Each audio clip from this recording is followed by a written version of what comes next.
Great.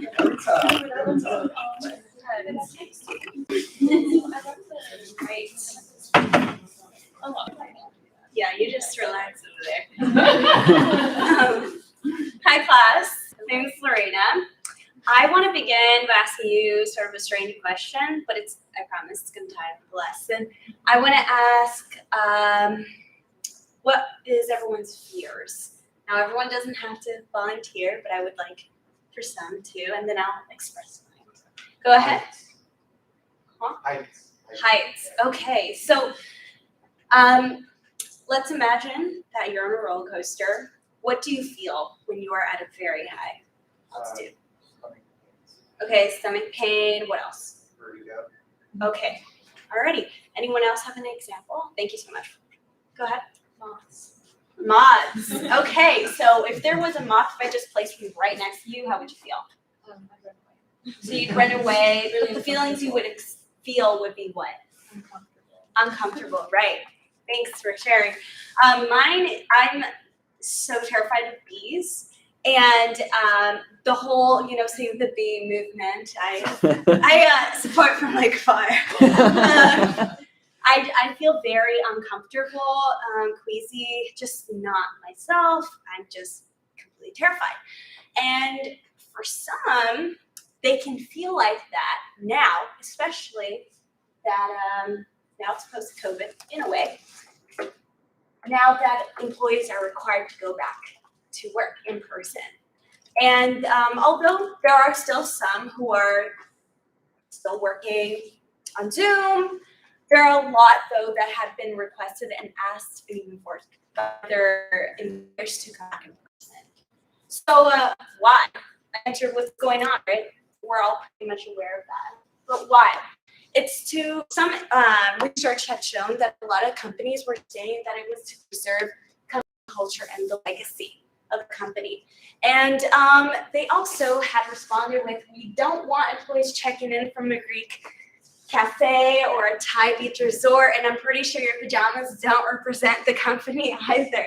And so with that being said, what can we do as leaders, right? As IO individuals, we are supposed to lead others and called to, even if we're not going to be CEO of the company, it's related to you, but if you are in a position where you have to work, you are going to be called to be placed in a position of leading others. So going back to employees now in person, there's going to be some challenges. For example, there was a survey of 10,332 individuals who were asked a few questions in terms of how they felt about being in person. First thing is 64% were working from home when workplace was unavailable. 36% chose not to go back to the workplace. Secondly, how would you feel returning to work was actually one of the questions that they were asked.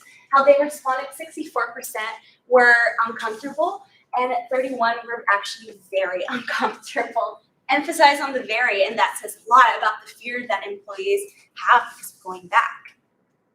Third, 60% actually prefer working at home, and this was when the workplaces were open as like they are now. But they still prefer to work back at home. And 57% of those individuals were actually very concerned of going back to work because they were going to be exposed or felt that they would. Now, as leaders, what can we do with this situation? Because we're talking more than 3 people. We're talking about how can leaders help employees with this change? It can be very difficult for most. So the first thing I'd like to add is before you're going to go ahead and lead others, you have to remember to lead yourself. Why that's important? Well, leading yourself is going to represent and help you to be a leader, an effective one. How to start doing that is learning about self-efficacy. That's basically stating that I am capable, you are capable of leading, I'm capable of getting through all of these challenges that may come up at work, especially being surrounded by people who are pretty fearful of getting exposed to COVID. So the first method of self-efficacy would have to be experience. Succeeding in tasks motivates persistence. What that means is when leaders as yourself or individuals, like your employers or your employees, are faced with challenges at work, the more they're exposed with doing that over time, it's like practice makes perfect in a sense. Over time, it's just going to become a lot easier. And so, with that being said, how can I model this? Well, other people know vicarious experience. By doing that, we are modeling that we have accomplished so much. When we show that to others and when others see that, which it is visible, especially when you overcome challenges and now you have all these accomplishments, everyone can recognize that. And by recognizing that even more vocally is verbal persuasion. Because you've overcome all these challenges, your employees who are scared and afraid of being back, you can encourage them. Tell them about your accomplishments. Tell them about how great they are at their job as much as they were back when they were at home working virtually. And fourthly, emotional arousal. Like I had mentioned, a lot of employees are pretty scared of going back. And you may also feel that way too. But now that you're in this situation where you kind of have to be at the job, how can I now promote everything's going to be okay? How to do that is find ways to relieve your stress because it's going to be stressful now in a new environment, quote unquote new, when you're facing with all these challenges. So that can be, for example, reading a book during during your break time, even socializing with your employees, giving them feedback, which goes back to the verbal persuasion, how great they are in times when everyone needs to be relaxed. And with that being said, I'd like to thank you all for hearing me listen. And remember that it only takes one person to change your environment and to make others feel welcome. Thank you.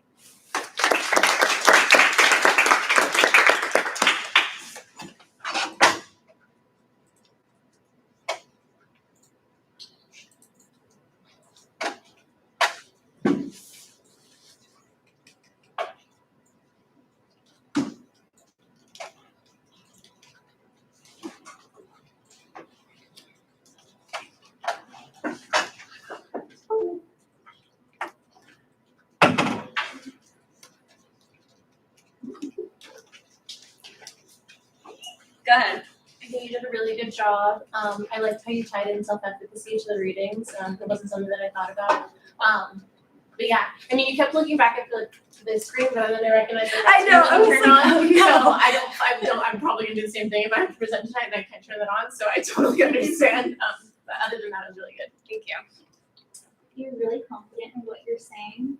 And I know you have to like turn back to maybe get key points, but you do exude confidence in everything.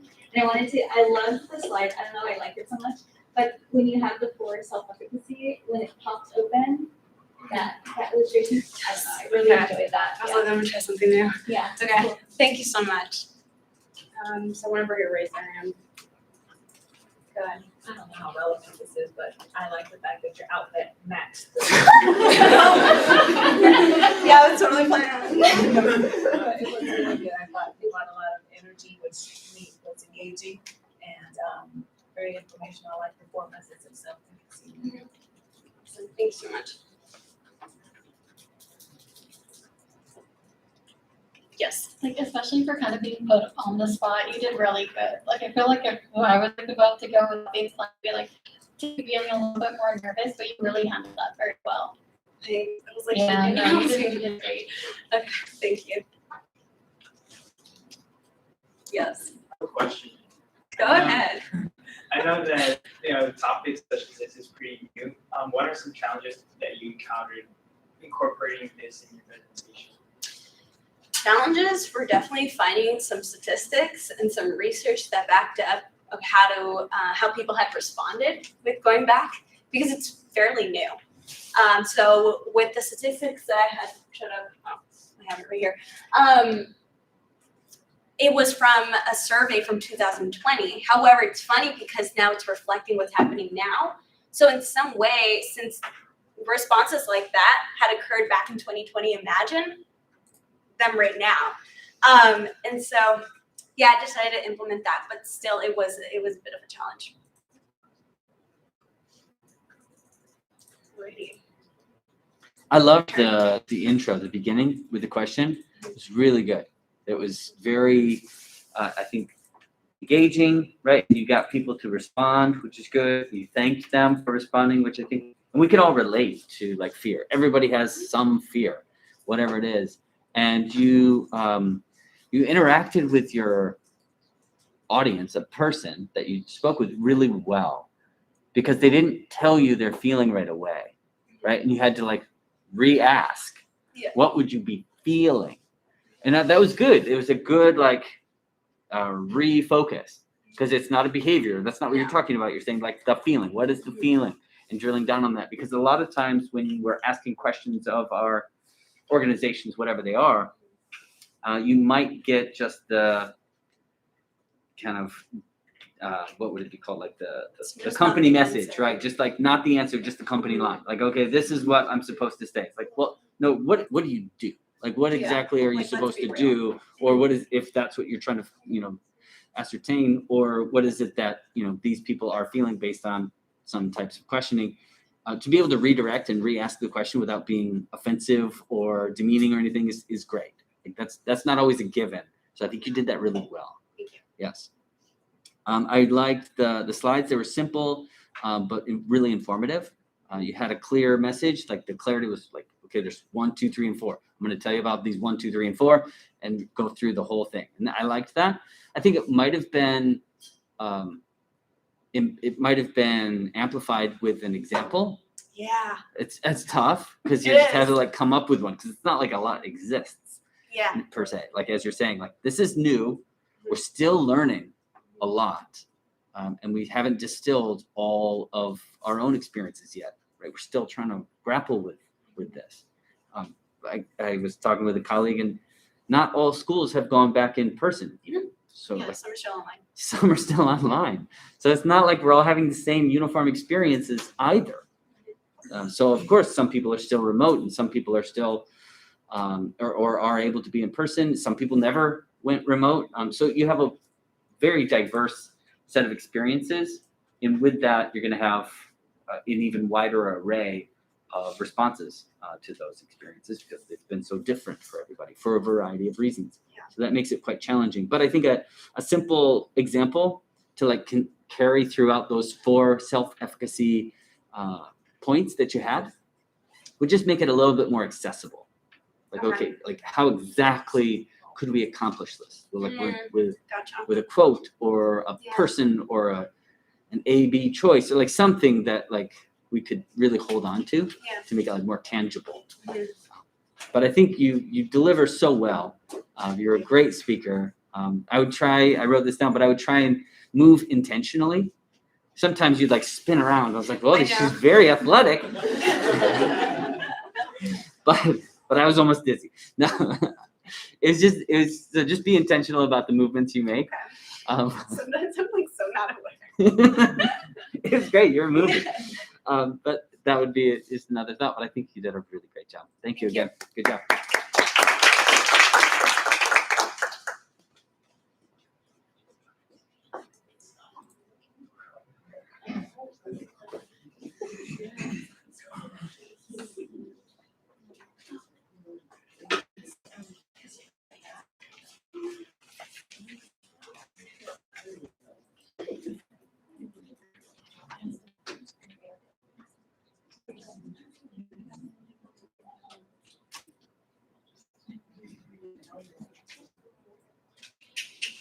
First slideshow.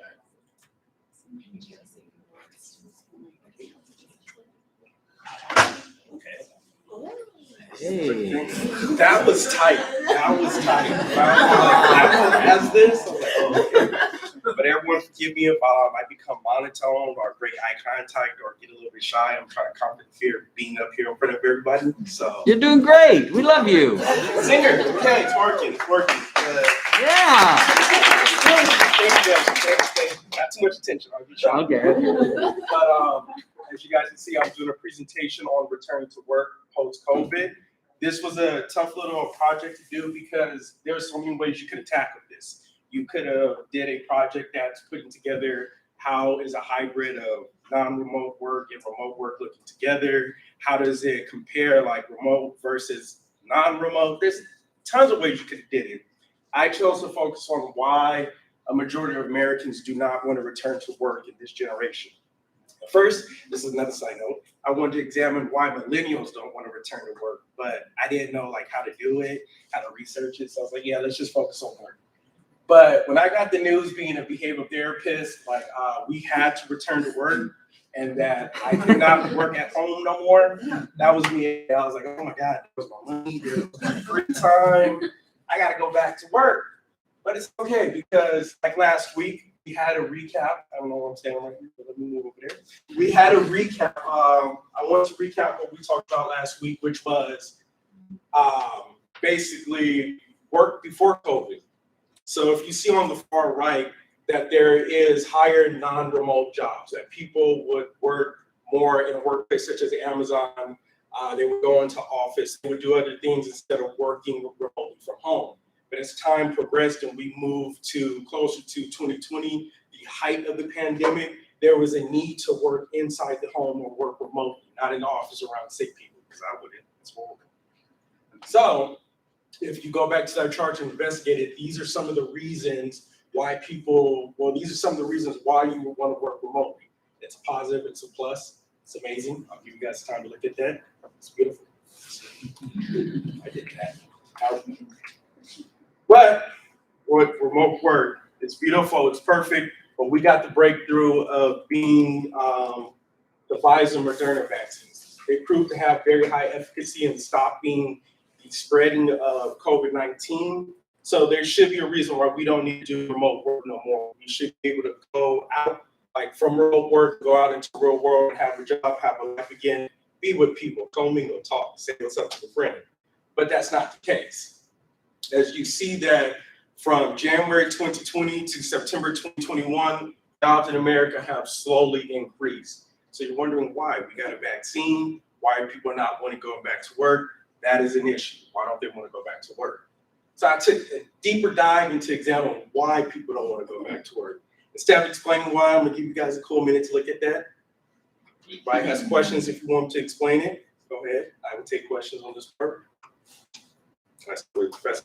Is there any rank order or orientation that demonstrates like some priority or for where things line up? An article that I found, which was on CBN.com, not the best source site, but it did not give a rank order. It just gave out 6 individual reasons why people would not go to work. The highest ones, I guess you say the most concern, was on COVID and the fact that people had to have care responsibilities to take care of people. Like I did not have someone to, take care of my kids. My grandfather is sick. My mom is sick. I cannot catch because of my, I don't know what they would call it, a autoimmune disorder. That's a bad one. But because of that, they would not want to go back to work. So these are 6 reasons why people in America said, I don't need to work. And that leads me to this part, which was really interesting. There were over 6.7 million cases of COVID related and over 400,000 deaths. There was over 195 million jobs lost globally. That means America, China, Germany, Australia, and the United Kingdom were all affected. And the jobs that were affected were jobs that were service jobs. You guys already know the one I work at, Amazon. There was a lot of Amazonians who did not want to go back to work. They took the whole the COVID leave, pretend to get sick, go in there and be like, oh yeah, I got COVID, I'm not coming back to work. So there's a lot of jobs affected by that. That leads me into the whole entire point of, if you examine this more and you dig a little bit deeper, you got to ask yourself, why is it that Americans don't want to go back to work? Why are they lying about I have COVID, or why they are so afraid to move past taking the vaccine? And that's because COVID in the United States caused uncertainty and doubt. There's people dying left and right because of this disease. There's people who are losing businesses left and right. So that taught somebody who's in their 20s, what's the point of getting a job? If my job is going to close down and I don't know, for the foreseeable future, why do I need to continue to go to work? That taught somebody who's a parent who's struggling to, bring ends meet home to their family. you know what, my job is not going to be here, so why am I working so hard? If I have money saved up, why do I need to go back to work? There's no certainty in the future. So that leads me to, what does that mean for IO psychologists? That means we have to be the best leaders. Dr. Iverson taught us about 4 leadership principles. My favorite is individualized consideration. That is being a leader if you take pride in account of building up your team and considering what your team needs to flourish, it'll make the best work environment for people. When you consider and you reassure somebody that your job will not be lost, you will have work tomorrow, I promise you. You will get a paycheck at the end of the day. You know how happy that makes somebody sound? Like, when I know I'm getting a paycheck, I'm happy. I'm gonna go spend that money. So we also have measurement outcomes to work with. Lorena delivered a perfect one, self-efficacy. That is like the best measurement tool, because how are you gonna lead people if you can't lead yourself? And surveys. Surveys are key, because like in Amazon, when a manager makes me mad, I'm gonna give them a bad score. So these are 3 tools we can use. There's many more you can use, but as IO psychologists, these are some of the tools that are pointed out we can use to kick butt and make sure that we can mitigate doubt and uncertainty due because of COVID. And these are my beautiful references.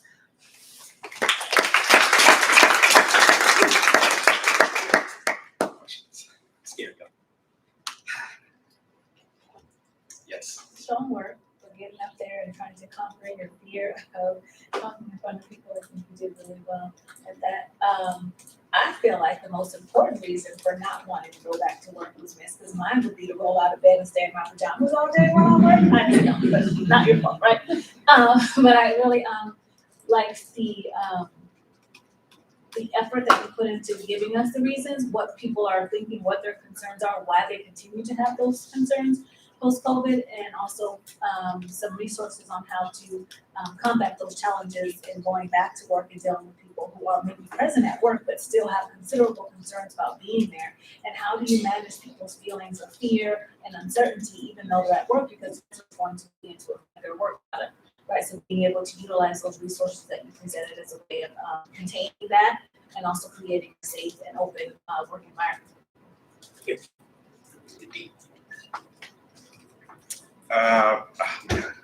Don't say it, Tiana. Awesome, good job. I think this was the best presentation that you have done yet. This was so great. Like you didn't stutter, you were confident, you knew what you were talking about, and you were passionate about the topic too. And I love that you were like, and then I went into more detail, and then I went into more detail, and then I went into more detail. Like that's my jam. I'm like, yes, like answer all those questions before they even come up. You're like, don't even think about asking those questions, because if you give me a second, I'm gonna answer those for you. So I thought that you did a really, really great job with that. My only constructive feedback is that you were looking at the screen a little bit Yes, much. I know. I was like, It's okay. no, you're right. But I was like so hoping that was gonna be on the back Oh, TV. So I was on like, yeah. please be on Yes. to Jesus, but it wasn't. It was on earlier. I don't know what happened, but really good job. Thank you, Tiana. Lorena? Okay, when you have that pie chart, and then you're like, oh, does everyone have a question to ask? I thought it was so cool. I'm like, oh, I've never seen that before. It's like so new. It like makes the audience want to participate and pay attention. Really good job. Thank you. Oh, it's a tough one. Like, I'm gonna go with Mark. I'm gonna go with, I already know it's my pictures between the two, right? Okay, Mark. All right. So I think if you're gonna put up graphics that look like a pizza, you should serve me pizza. I think the same thing, brother. I think the same thing. But no, the only comment that I was thinking of is when you had a couple of those slides and you said, I'll leave this up, you can look at it for a bit. One way that you could handle that, rather than explicitly saying, I'm gonna wait for you to look at this, you could just slow down what you're saying, repeat yourself once or twice, maybe move across the room, do something that takes up time without actually saying, I'm giving you more time. So, just a way to be sneaky. Noted. I like that. Okay. Cassandra. Sorry. Yeah, echoing everybody else's comments, I think that he's done a lot of improvement this semester, and I think it's really enjoyable to see him go through this process. My only suggestion would be is sometimes I feel like the presentation is, or I guess the way that you present is a little bit too casual, which would just be something to consider when you present to different audiences, like for example, a consulting project. It's just like, I guess little things that train your brain to adapt to how you present to different groups of people in that way. You can switch it up, and obviously we all love your personality, and so it's like good in this setting, but just something to consider when you have to do it for others. No, thank you. Chad? Good job. I like how you made it applicable, but also, this is just my personal preference. I love memes and I love pop culture, so anytime that you can incorporate into something that's complex and make it accessible, I think that's a problem that a lot of scientists have, is that we write things to be complicated when we could actually simplify it a lot more and make it accessible and useful to normal people. So I really like that. Thank you, Chad. I'm positive seeing that. More I feel like this was the you. Yeah, So because of that, I feel like we owned it because it was the most you. Yes. So I think do what you and put in those big dogs. I will. I'll continue on, depending on the professor, I might. Yeah, for sure. Like cats, that was absolutely, yeah. Exactly. But in this Spot on. case. Raise it, yes. Well, first of all, you did a great job of choosing totally on this one, and you did go out there confidently. I saw your progression of your slides. I think this is the first PowerPoint where you actually had color. I think all your other slides before were just like black and white text. Yes. And so you totally stepped up your game in terms of your presentation slides. So good job, you definitely improved. And I have a question, Jeremy. In your, I don't know what your data source was, but when you showed that graph for the decline in work not going up yet, did they talk at all about maybe that relates to the increase in unemployment pay that people were getting, and did Yes. that have an effect Yes. on people not going back to work? And that's why I mentioned that I wanted to look at why millennials, because there is a thing working in Amazon that there's a big disagreement between people who are a little bit older and people who are younger, and I fall smack dab in the middle, so I get to hear both sides. A lot of people who were between the ages of 18 to about 22 would take a lot of, I want to say, the money that was for unemployment, or you could take a COVID leave and become sick. And there was a lot of older individuals who would complain and say, oh, well, these are just millennials who don't want to work. And I'm all like, excuse me, I fall right there, right, a little bit after it. So I kind of wanted to know, I really wanted to study more in the millennial aspect, but again, I couldn't dive deep into the research, because how do you research millennials? It's a crazy one, so I don't really know how. Yes, I see waving of hands. I'll take you. No, actually looked through an article prior to, so I'll send it to you. It's about the expectations that millennials have in their leaders, and they're very different than the expectations that different generations have. So I'll share it with you so you can look through it. It's very interesting. Thank you. Okay, I appreciate that. I know Fuller's got something. Oh, always. Yes. I thought you came up really strong. I mean, I appreciate that you were really candid. To say that you were nervous, I don't expect you to be nervous up there. So it was like, oh, okay, well, he needs us to be encouraging. So we were very encouraging, and you took it well. It's good, because we're on your side, right? We're on a team. We want people to do well, and we want to encourage. Everyone's clapping for you. That's great. I know. It was awesome. That's great. Just be candid, right? Be yourself, like Judy said, and be vulnerable. It's really helpful to be vulnerable, because then you will let people in, right? You can let people give you feedback. You can let people be part of your presentation and ask questions, right? That's really vulnerable. To ask in the middle of your presentation, hey, I'm going to pause here for a second of my rehearsed, scripted, polished thing and introduce this element that I do not know what will come or happen, right? That's hard. And you did it. So you did things that are hard in a presentation, and you did them really well. I think you handled the questions well. I thought in the graphs themselves, first the bar graph, I would slow down. That would be the one key that I would try and encourage you to try and focus on, is just slow down. You don't have to speak every second you're there. You could pause. You don't have to announce that you're pausing. Like Mark said, you could just pause. Put it on the screen and just let us digest that information and then go through it with us. For the bar graph, I would like to see a little bit more explanation. You've seen it before, you've prepared it, and this is the difficulty with most presentations or anything that you're displaying for people. The more complicated it gets, like a bar graph like that, the more time we need to process, because it's the first time we're seeing it. For you, it's the 1,000th time or something, right? You've seen it many times. But for us, it's the first time. So for you, it's like, okay, this is old news. I gotta move. But for us, it's like, oh, this is new information. I need to like orient myself.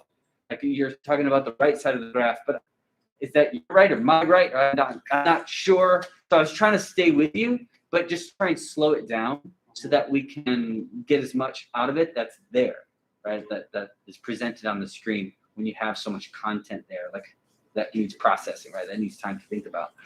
That would be my recommendation, just to slow down a bit. But I think the content you gave was, as people have said, the best you've given. This is a really good job. You've improved a lot. So thank you. Appreciate your work. Good job. Thank you, everyone.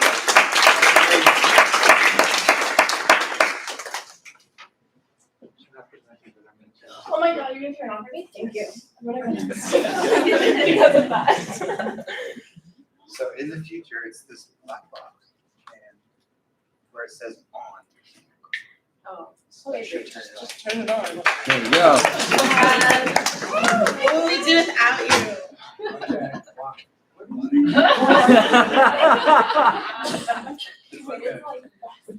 Yeah. Next time, just right in the middle of his presentation, just walk up there and be like, hey, I got you. Just hit it.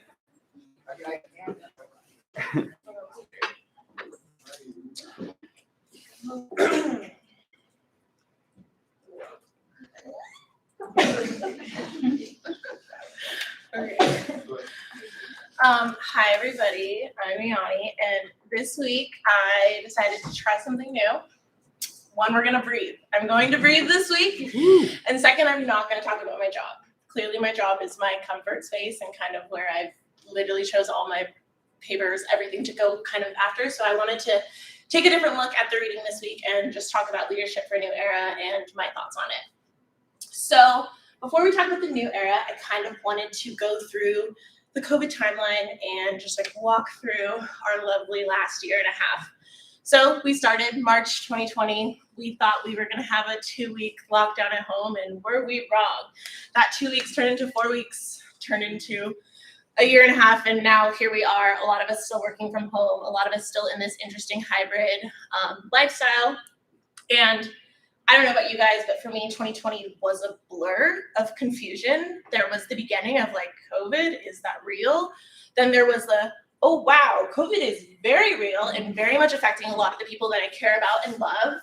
Then there was the, oh my gosh, is there enough toilet paper for everybody in the country? Then there was the weird phase where like all the hand sanitizer smelled like tequila, and it was giving us flashbacks of like, you know, those nights that we didn't want to remember. It was just, it was a weird time. And then through that, we were also dealing with like the social crises that started with the murder of George Floyd. And then we had the turbulent political climate that kind of fell shortly after that. And it was just a lot. It was exhausting. And I'm sure I can say for all of us, we are still exhausted. And I think that's something that we need to focus on, that like, just because 2021 has been a light and vaccines have been given out, distributed, they're not mandated, but they've been given out and things are changing, things are opening up, we're allowed to come to class and speak with each other and not have to wear masks without being afraid. It's time to change. And I think that as employers and as leaders, we're recognizing that there is going to be a new status quo. We need better leaders. Employers need better leaders. And so I want to talk about a few ways that leaders can be better. And the first one is aspiring 10 times higher. Dr. Fuller said it earlier and probably better than I can, but there's a burning platform where we need to make decisions quickly, and it's proof that we can do that. And so I think we need to continue. And just because things are going back to normal, it doesn't mean that we get to settle and leaders kind of get to be like, okay, like let's take a break. No, we need to keep making great new ideas and kind of pushing our companies past the status quo. The next is show up. I don't know about you, but I want my leaders to deliberately show up. I want them to be there for me, and exude the expectations that they have of me. The article said it really well, where it said to enact the to be into the to do. And I think that kind of really just means just, like I said, role modeling these expectations. If our companies are trying to push us to focus on mental health and take breaks, I want my leader to also do that. I want them to also be focusing on their mental health and trying to better themselves and kind of just setting the tone at the top, so that they can be better for us. Last, make it happen. And I think this is just really like making plausible decisions and acting on those decisions. I know I said I wasn't going to talk about my company, but I have like a great example. One of my department heads is like the epitome of like all talk, no action. He will get in that room and he will say, like, we're gonna do this, we're gonna do that. I'm like, that's gonna be amazing, we're gonna do this. He's not as fast as I do. But I mean, he just really is consistently like putting these ideas into our head, and we like leave inspired, but then nothing kind of comes through it. Or when the like actions just like don't meet up with his words. And he has great intentions and it's great, but he doesn't know how to make it happen. So I think our leaders need to be really intentional and deliberate with their expectations and kind of really follow through with the organizational change that they want for their company. So with all that being said, I kind of was like just reflecting on like what exactly I want my better leader to be. And I think I want a leader that wants to better themselves through coaching, mentoring, maybe even therapy. I don't know, just I want someone that wants more for themselves. I think individuals that seek types of activities are of the learning mindset. They clearly want more knowledge, they want to ask questions, they want to understand how and what they can do to be better. That these are the kind of people that I want in my life. The advice that I give my friends that date a lot is, if the man you're talking to isn't in therapy or bettering himself, we don't want him. Because in the future, we're not trying to take care of these men. So I want the same for my leaders, men or women. I want them to continue to better themselves and, you know, work on themselves. And so if employers want the best for me, I want the best for them. And I think we should continue to push our leaders and act on that. So thank you.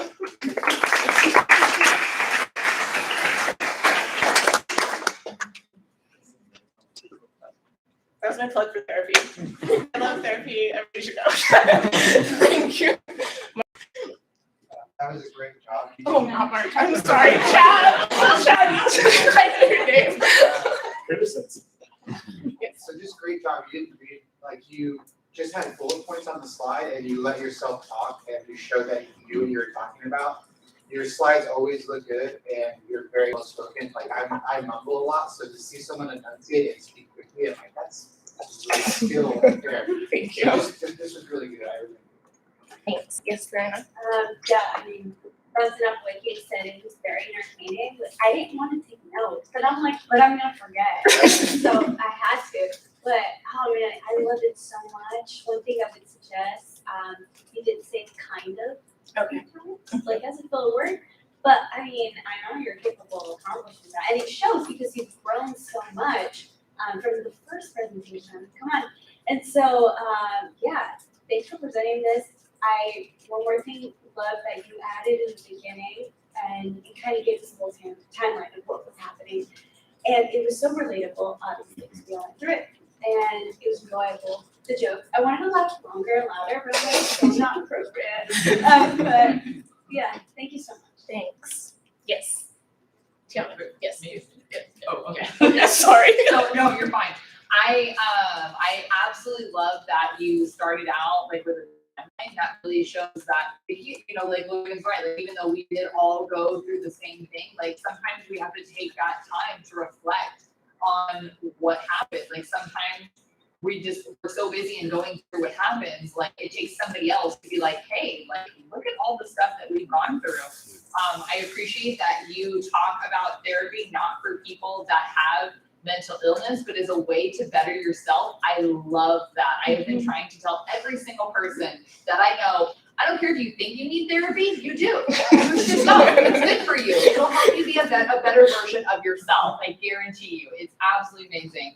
And I just love that. And then you were talking about like you didn't want to take care of leaders, like if they're not bettering themselves or doing something, like no, they're gone. And I'm like, yes, absolutely, I agree with that. And I think that's so great. Like it's like you tied in something that was like really funny, but like okay, this is like what we draw the line. I think that it was really great, and you breathed. I breathe. You were breathing. Like that was. I was like, you could tell. Like you could tell. It wasn't you just like. Like you were breathing. It was legit. I absolutely loved it. I think that like towards the end you were talking like a little bit fast, but I think you're just like excited. But yeah, like overall, like this was amazing. Absolutely loved it. Thank you. Yes. Just a little tip, step out of your comfort zone more often because you did great. Oh, And thank you. could tell how confident you were, and honestly, if it took just not speaking about your job for a little bit, keep doing it because it was great. Maybe it is my job. Maybe that's the reason I can't breathe. Well, we just got, Yeah, wait. I'll split it. We got real meta right there. Like, wow, maybe I need to quit.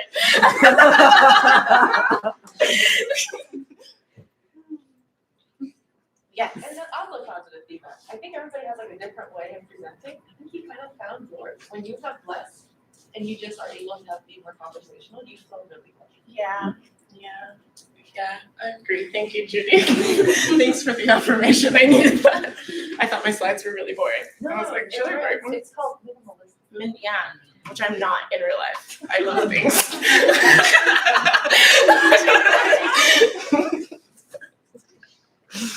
Oh wow, you're so fun. Like really wonderful. I laughed and enjoyed the whole thing. It was really great. I think like Lorena said, it was so relatable. Like the COVID experience was like, yes, like everything you said was like, yes, we all felt that. Yes, we all felt that. Like consistently, you just hit on all the like the greatest hits of COVID. Oh God, I don't want to listen to that. Maybe it's not or watch it. maybe it's not greatest hits. Maybe I should call it something else. But that was really relatable, and I thought that was a great way to connect and get everyone like really engaged to start with. But that was very potent as an attention grabber.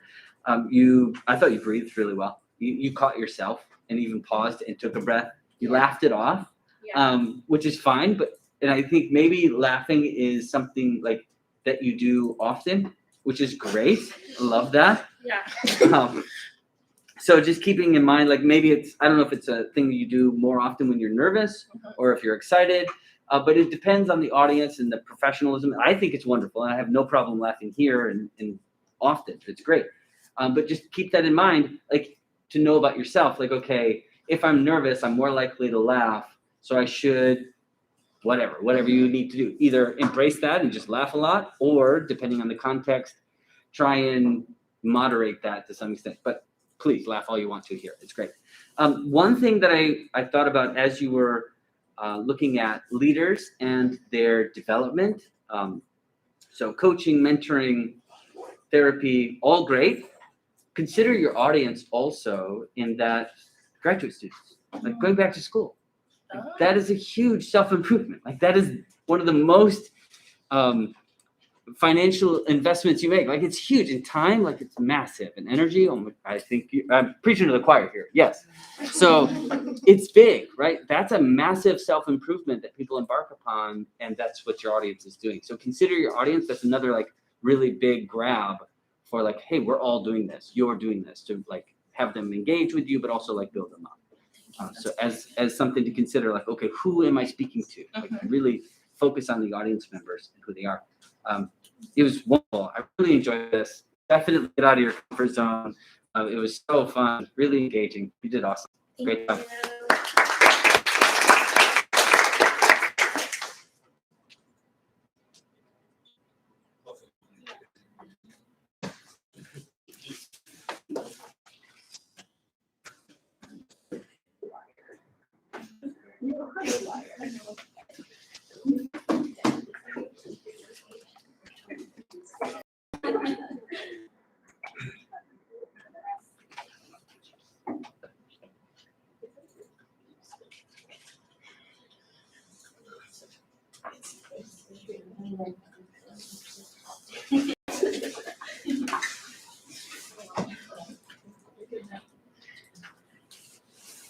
So if your career in IO, finance don't work out, I think maybe stand up. Oh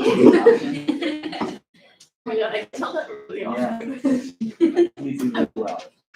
Oh.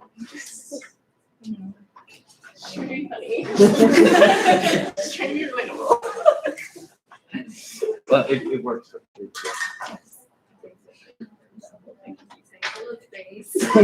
You know? The tequila has it. Oh my god, I said it. Some people think like, oh, talking about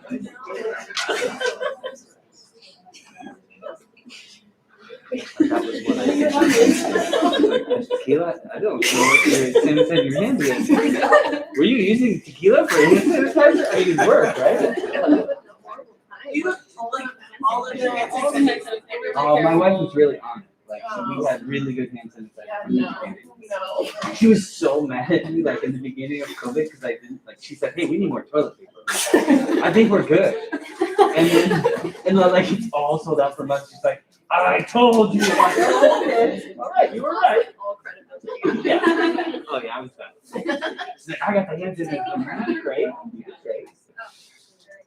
Sorry, it took a while to load. You're okay.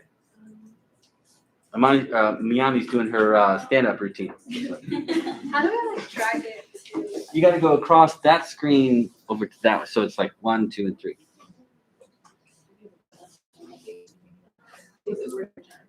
Am I going the wrong way? Oh, you got it. You got it. It's going. It's going. There you go. It's there. Oh, wow. It's like a rose. Oh, they're the same. That's fun.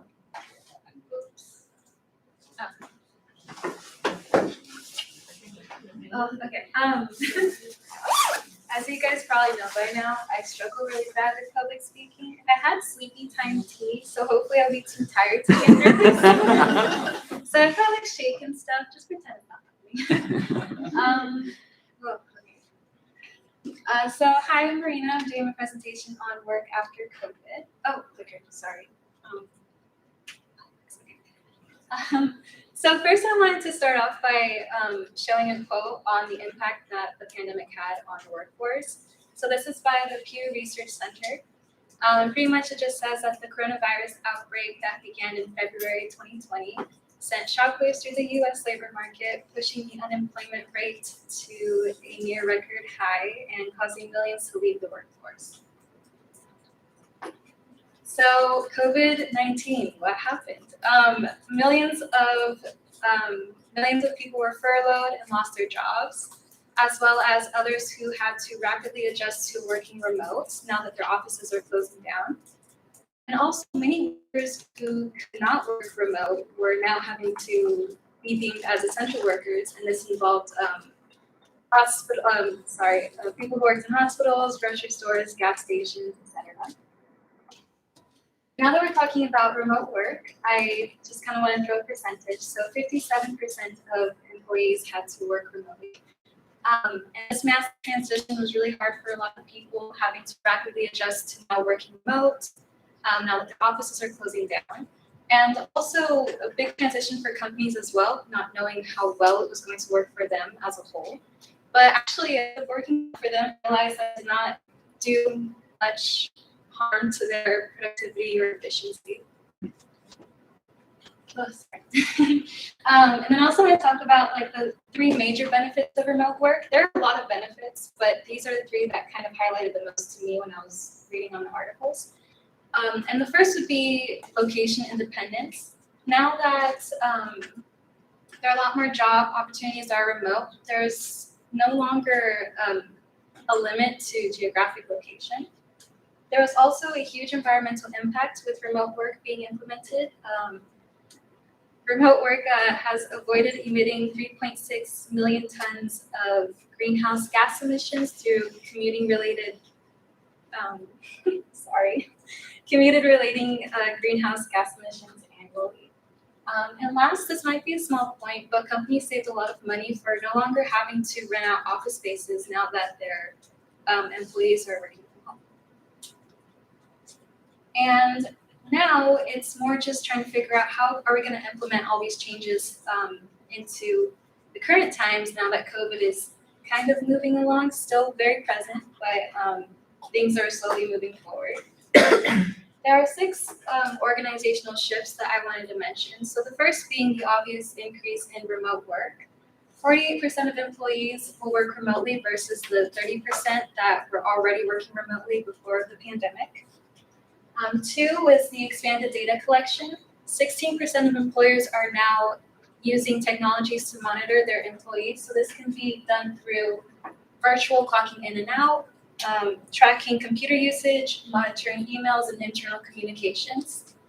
3 is contingent worker expansion. 32% of companies are replacing full-time employees with contingent workers as a cost-saving measure. The 4th is expanded employer role as social safety net. So the pandemic has increased trend of employers' role in their employees' financial, physical, and emotional well-being. This includes enhanced sick leave, financial assistance, adjusted hours of operations, and childcare provisions.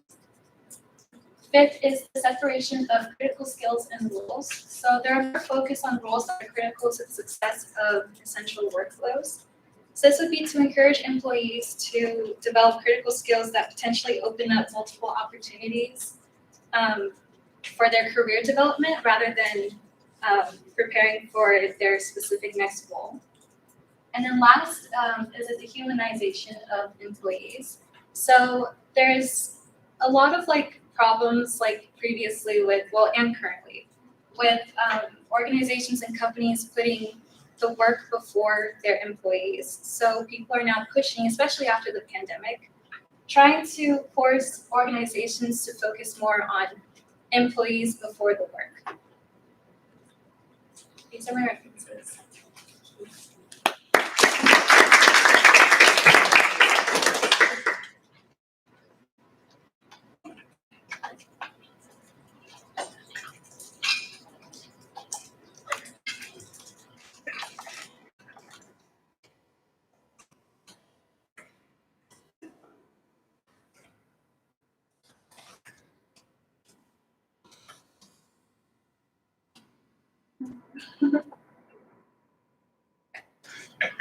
Well, you always present yourself really well. Like, you always have great posture, you present yourself really well, and your slide always looks really great.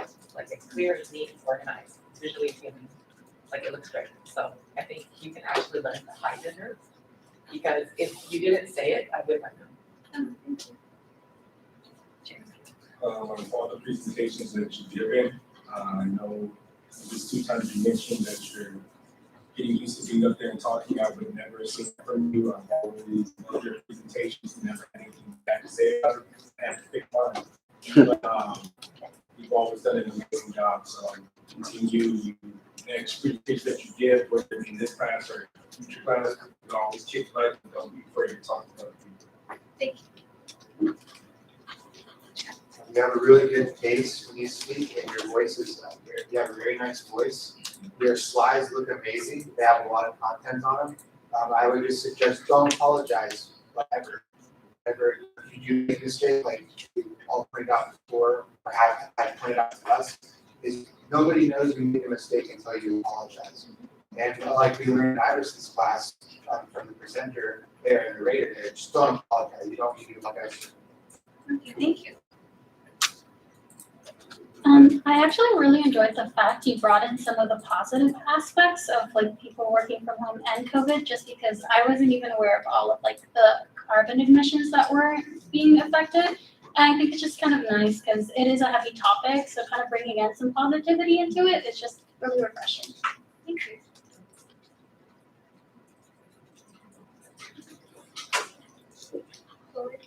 Yes, I think you did really well. I mean, you present very professionally. You look very competent there. So I wouldn't know, right? Like the others said. So give yourself the time beforehand. You don't have to apologize. You can be vulnerable and candid with us and just say hey, I'm nervous to give presentations. That's fine. That's okay. But try off to the side, okay, shake up those nerves or develop a routine. Something that I learned actually through something else, through rock climbing actually, is to develop the same routine to warm up to the performance of the thing you need to do to calm those nerves down. Because if you're nervous, you probably can't do your best. Right? If you're too nervous, right, it's going to inhibit like some of that performance or cause you to do things that might not be the best for a presentation, like not breathing or speaking too quickly, or I don't know, stuttering or speaking about things that you didn't want to speak about. So try and develop for yourself like this calming routine for yourself, like an awareness routine, a breathing routine. Give yourself 10, 20 seconds up there beforehand. And it's something to do before a presentation. What I mean is like not the day you're doing it. Do it like every day, like a relaxation technique, right? That you could learn about in therapy, as we're all going to attend now. So you could learn some type of relaxation technique, master that technique so that when you need it, you can readily call upon it, do those things, calm yourself to a point where now you're comfortable to be able to deliver the material or the content. Because it's fine. All of us get nervous through a variety of different ways, right? And reasons, right? Whether it's nervousness from bees or moths or anything, or sorry, moths, you're not there. Yeah, reasonably so. They're disgusting creatures. So I don't really mean that. I don't know why I said it. I was trying to relate to you. So just find a way, right, to practice that skill, to calm yourself down every day, and then you can use it in a situation like this. I think that would be really helpful. Let me think. I'm just trying to read the other things that I wrote down.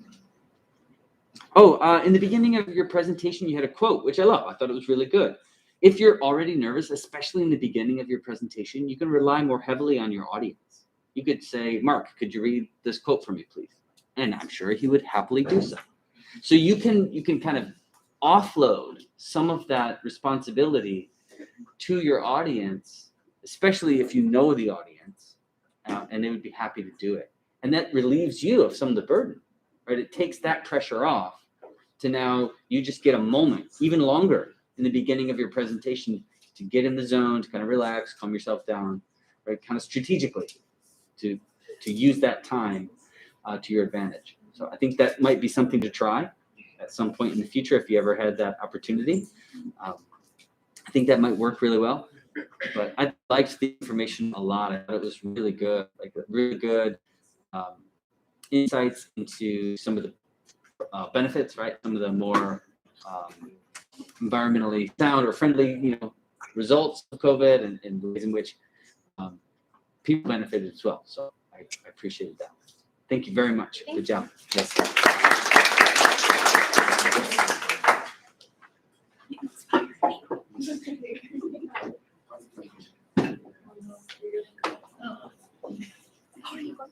Either.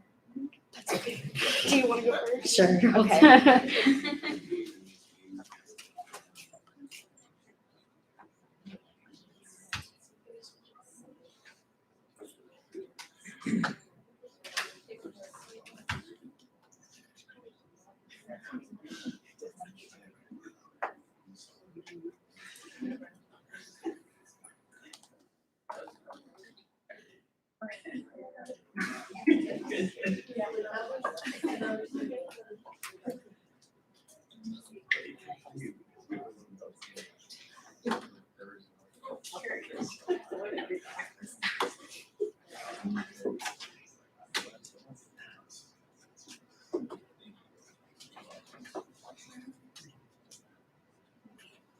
So, good evening, everyone. My name is Victoria Torres Clemente, and today I will be talking to you about managing work anxiety, especially post-pandemic.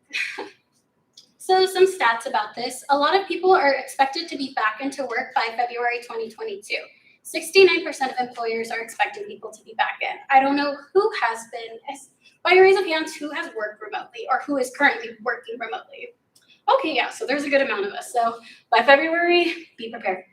And one statistic that really stuck out to me, and it really just shook me, is 1 in 5 COVID patients will seek psychiatric help for the first time within 90 days of their diagnosis. It is crazy to think of the physical effects that it has had on people, but the mental effects, it just, to my mind, like, it really did stay. And about 41% of adults have experienced symptoms of anxiety or depression, and about 15 million people have suffered from social anxiety. And one thing that really stuck out to me is just how much it has changed within the past 2 years. In January and through June of 2019, it was only 11%, but by January 21, it was already at 41%. There has been 30% of people who have experienced more anxiety and depression within 2 years. And COVID has definitely led to that, but just being aware of that, I think it is something that is definitely need to be talked about. So what is work anxiety? Work anxiety is stress caused by work that causes anxiety or previous anxiety that is inhibiting your abilities. Some of the symptoms can be overreacting at work. Maybe there's a printer jam and that is just the one thing in your day that causes the spiral. You're crying, you don't know what to do, and all of a sudden you need to take a breath and you're like, what is going on? You're overwhelmed. There's difficulty concentrating. You have been reading the same email 20 times, and to your mind, you still can't understand how the word "the" was used 5 times, but you're still staring at it. And then on top of that, just overwhelming worriedness. You feel that you're not prepared for anything. All of the due dates are rushing by you. You feel you're missing an assignment. Everything's just overwhelming. And on top of that, social anxiety. I think this is super important just because it's the largest subcategory of anxiety. And all of us who have been working from home, we have been in lockdown. We have been in small groups, and now we're in big group settings. And we're also thinking about that. Social anxiety is the social interactions that cause a sense of irrational fear, self-consciousness, embarrassment. When I knew for myself, even I was like, how do I even say hello to people anymore? When someone sneezes, do I say bless you? Are we keeping 6 feet distance? Do we handshake? I'm overthinking all of these things, and they're such easy topics that before we were like, yeah, just shake someone's hand, but now we're still trying to learn this new normalcy. So why care?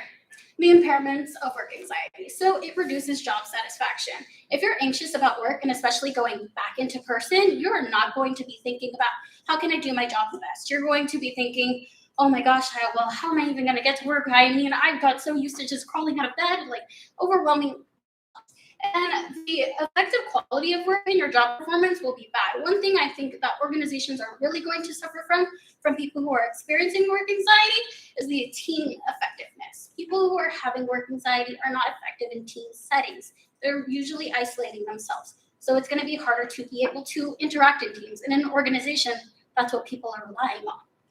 They may turn down promotions. There's a lot of self-doubt when people are experiencing work anxiety. So they're setting themselves up and they're not learning to grow with that.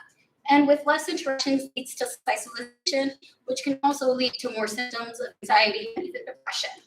And on top of that, it can increase substance abuse. So how can we manage work anxiety?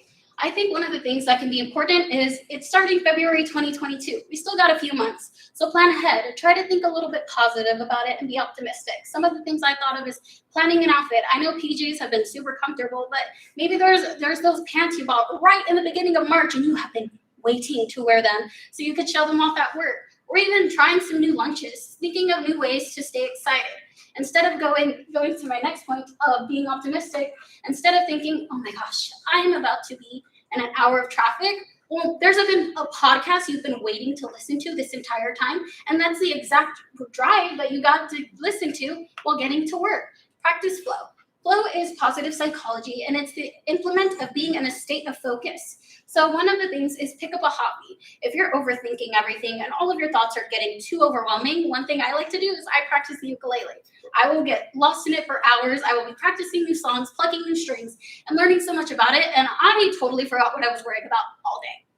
And incorporate exercise. Exercise is so important, and it's known to help alleviate symptoms of anxiety. And one thing that if you're already at work, go outside. Literally 10 minutes of sun can improve your health and wellness so much.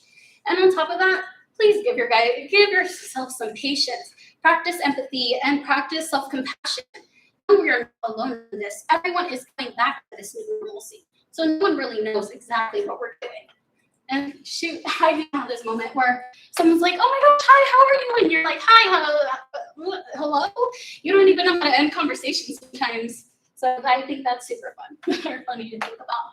And some do's and don'ts. When introducing your routine, introduce it slowly. I know it can be very tempting to go like, well, oh my gosh, we finally get to go and I have school and I have work and I get to hang out with friends and, I've been wanting to go to Zumba. And if you're introducing these things way too quickly, you're going to be overstimulated and it's going to cause burnout.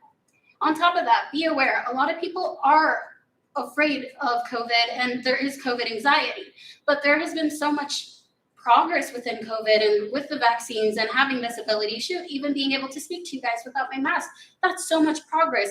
Think about it, it has been a pandemic. And within 2 years, how much has gone? I don't think medicine has ever gone this fast at anything, and that's super fascinating.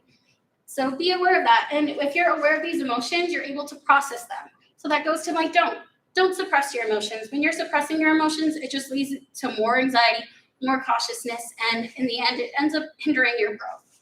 On top of that, seek help. If you're overwhelmed and you're just feeling it's too much, if it's hindering your performance in school and work or anything, as a lot of the other people who have presented today, seek professional help, get therapy. It's not only for personal growth as well. A lot of people usually are growing to that, which I think is so important, but also there's so many times people need that extra help. And on top of that, just overwhelmingly checking the news. I know it can be easy, it's on our phones, but a lot of times news is negative. It's very rare, unless you're following a positive change movement or actively looking for positive news, a lot of times it's negative. So I personally recommend trying to check it maybe once a day, check your reliable sources, you're up to date, but you're not overthinking it. So today I went over what is work anxiety, the negative effects, ways to cope with it, and some easy do's and don'ts. So whether you are working from home, you're hybrid, or you're back in person, take a deep breath in, take a deep breath out, and know that you got this. Thank you.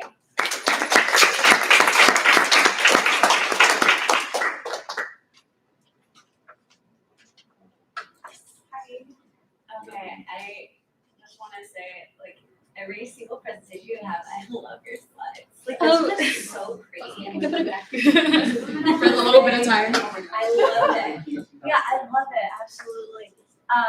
I enjoyed the fact that you talked about anxiety because I didn't think about that. And it's real, and especially it's going to be heightened now that, what's going on. And so, thanks for bringing that up. One thing I'd like to add is I would have loved it if you moved it a little closer so the light is like hitting your face. Oh. And like it was a little bit distracting, but other than that, I think thank you. I like how your content has changed over time. Like during your first presentations, it was more geared towards kids because I know you work with kids. But you're able to know your audience and adapt to your audience, but also keep it fun. I love the Pikachu. Like, that's cool. But yeah, great job. Thank you. You're so fun to listen to. I think you could get hired for any job or even get hired for any project because you're so fun to listen to, and the way you talk, you're extremely convincing. Like I would put you on any consulting project to fix my business. The one thing is you could slow down like a little bit. I feel like you were trying to get everything out so fast that you were tripping over your words a little bit. But we're here, we're present, we're listening to you. Once you have our attention, you don't have to rush through anything. Thank you, I appreciate that. You speak so well, and like Lorena said, like your slides, I always look forward to them because you have the cutest like little graphics and everything, and just your presentations as a whole are just very put together. But yeah, they're all really good. Yeah, I appreciate it. I think this time I was trying to stay within the 5 minutes because I know previously that was like one of the things, trying to stay in it. And I was like, oh, maybe I am speaking fast. And I didn't want to state I was nervous just because I was like, no, I got this. So I think I would also do speak quicker when I am a little bit nervous. So thank you so much. I appreciate it.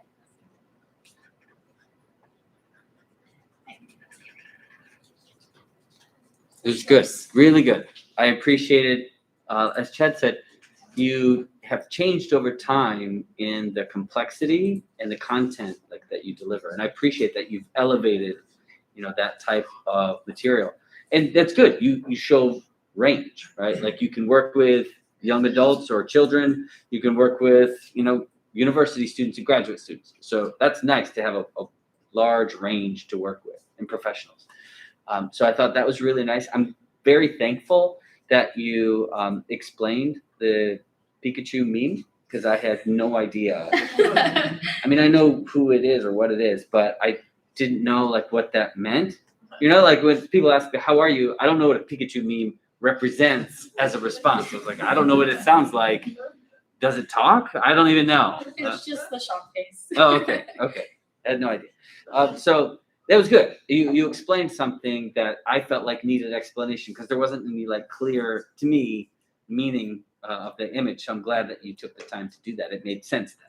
Like, okay, she clarified. And you did. You explained everything on your slides very thoroughly and quickly. So you could always slow that down a little bit. I understand you're trying to make sure you stay within the parameters of the time. But I think you covered everything really well. You gave a lot of great content, really solid content in there, and I appreciate that. I think you did really well. Thank you.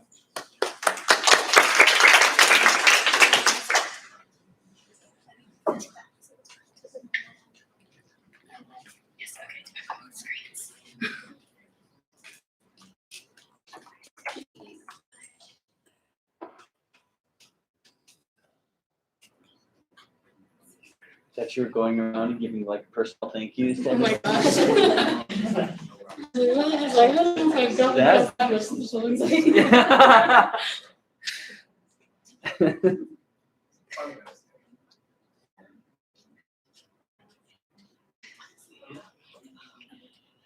Do you work with them? Yeah. Like Monday, Tuesday, is remote, and then I'm on these days. But prior to that, my last job, it was hybrid, but then this was the area of youth work. This was a nonprofit. For domestic violence, I ended up being really back to the first thing. Right, good evening, everyone. My name is Sandra Wiley, and I will be talking about work after COVID-19. Most specifically, I'll be talking about telepsychology and privacy and security aspect that is involved in telepsychology.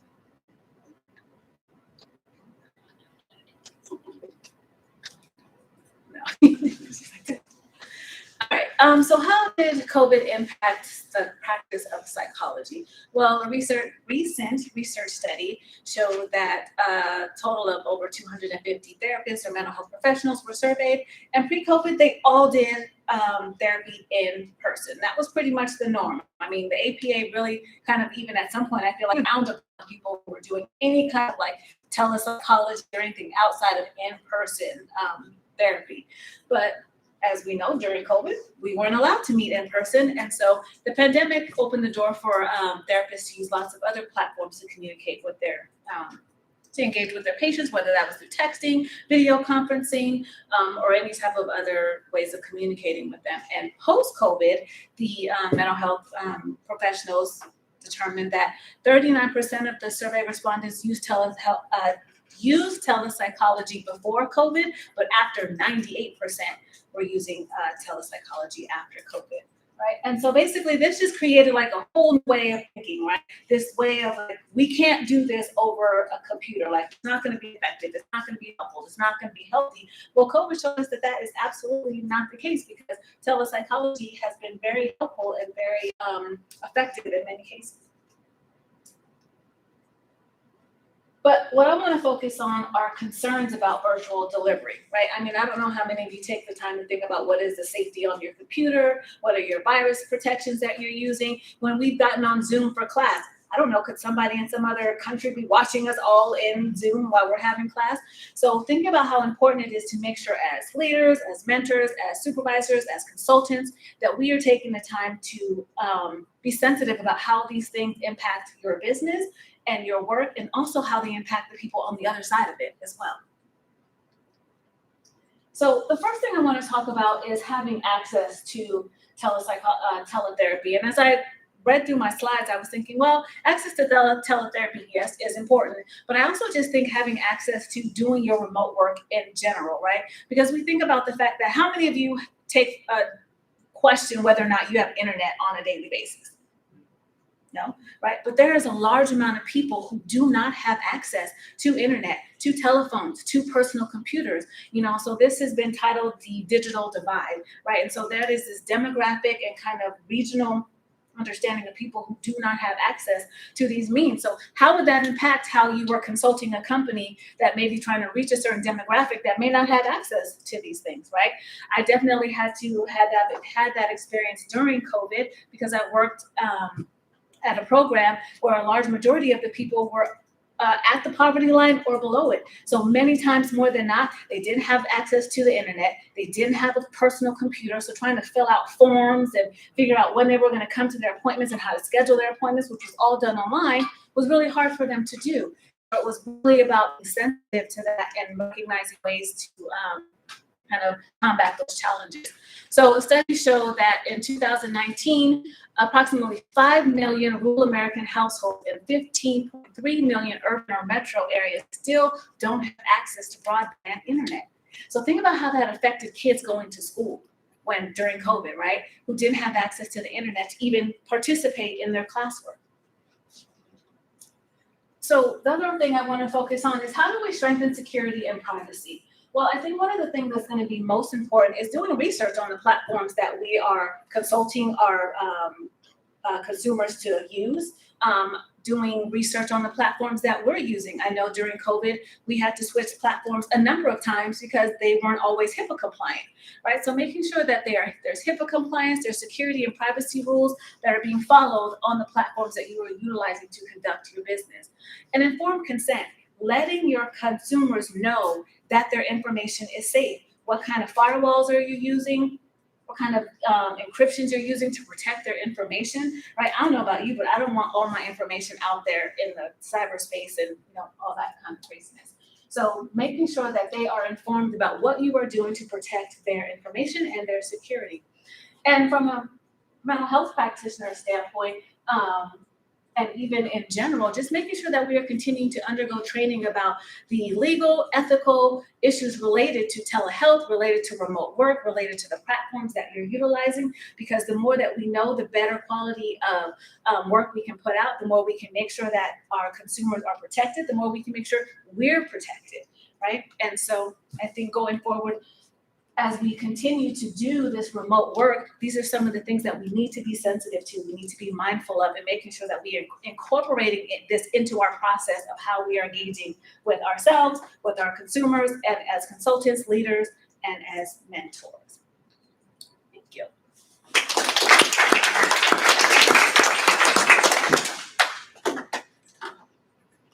Yes. It gave me a new perspective on how it can help, many families, even individuals, if they didn't have access to internet. I didn't think about that. I'm so used to, everyone here, having access. So that just gave me such a fresh and new perspective on looking at consulting and just working. Thank you. So I loved it. All of it's very relevant to me, so I felt engaged the entire time. The one thing I would say is we have a lot of interesting stories from our adventures in telepsychology. I would have incorporated one because I would imagine, I'm a psychologist, I know I've lived that life. They may not have had the same telepsychology giving mental health over the internet experience, but those stories are really good to drive it home. And I'm sure you've got plenty from Zoom to WebEx to whatever. It was crazy. So, thank you. Your expertise really showed throughout the presentation. It's clear that you're going to be a doctor. You are a doctor. I love how you focus on marginalized groups. It's very important that people know about that and they become aware and do what they can to help. And I love that you included HIPAA because I'm loving Greek philosophy. I'm like Hippocrates. I'm like going to look at it now and do all that stuff. So this is a really good presentation.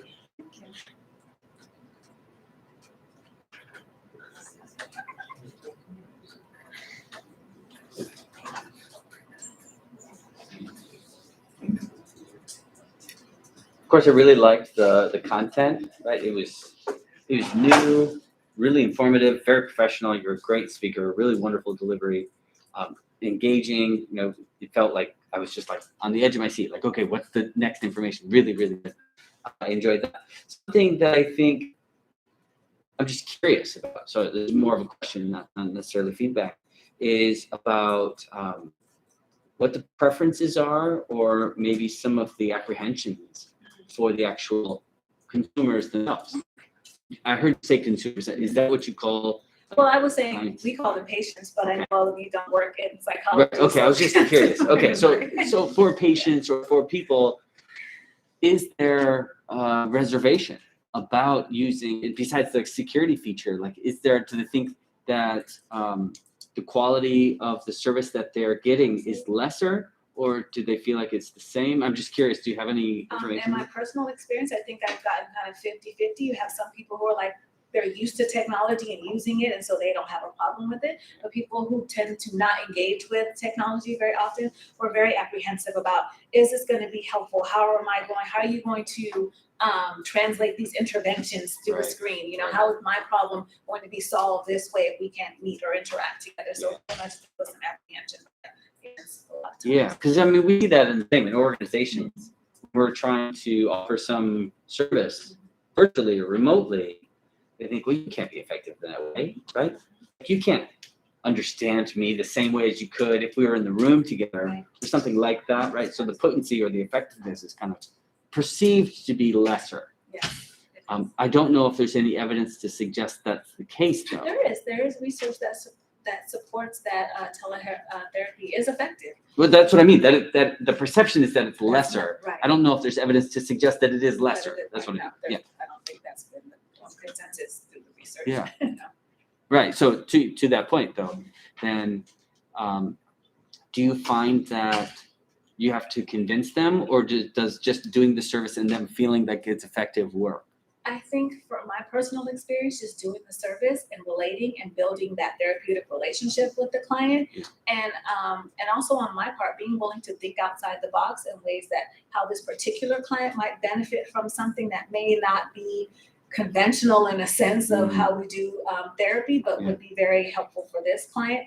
Like, I have taken my screen and actually done mindful movement with the client in my office while they're doing it and I'm doing it. Okay, now stretch. You know, we're doing all those things, right? So how can I incorporate this, because this is what needs to be done, but I want to show my willingness to do it and look awkward and feel uncomfortable about it too. So Yeah, because I don't know about everyone else's experience, but I know when I was teaching, through Zoom, it's felt a little strange at times, almost voyeuristic, to be like in their bedroom, right? And it felt really awkward, and I did not like it at all. Like it was very off-putting for people to have their cameras on and they're just laying in bed. I'm like, oh no, please don't do that. There was peer who paid the bathroom. Yeah. So he had to kind of build some bathroom. I had a student like turn on his camera in bed without a shirt on, like, good morning, how's it going? I can see you. And he's like, oh, sorry. And it's like, oh man, come on. So there's the new etiquette, that we need to get used to there.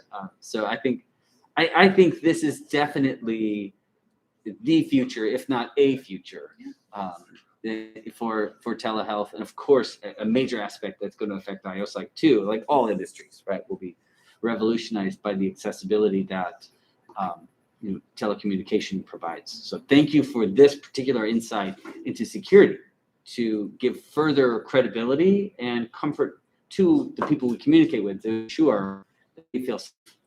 So thank you for that. Appreciate it. Good job.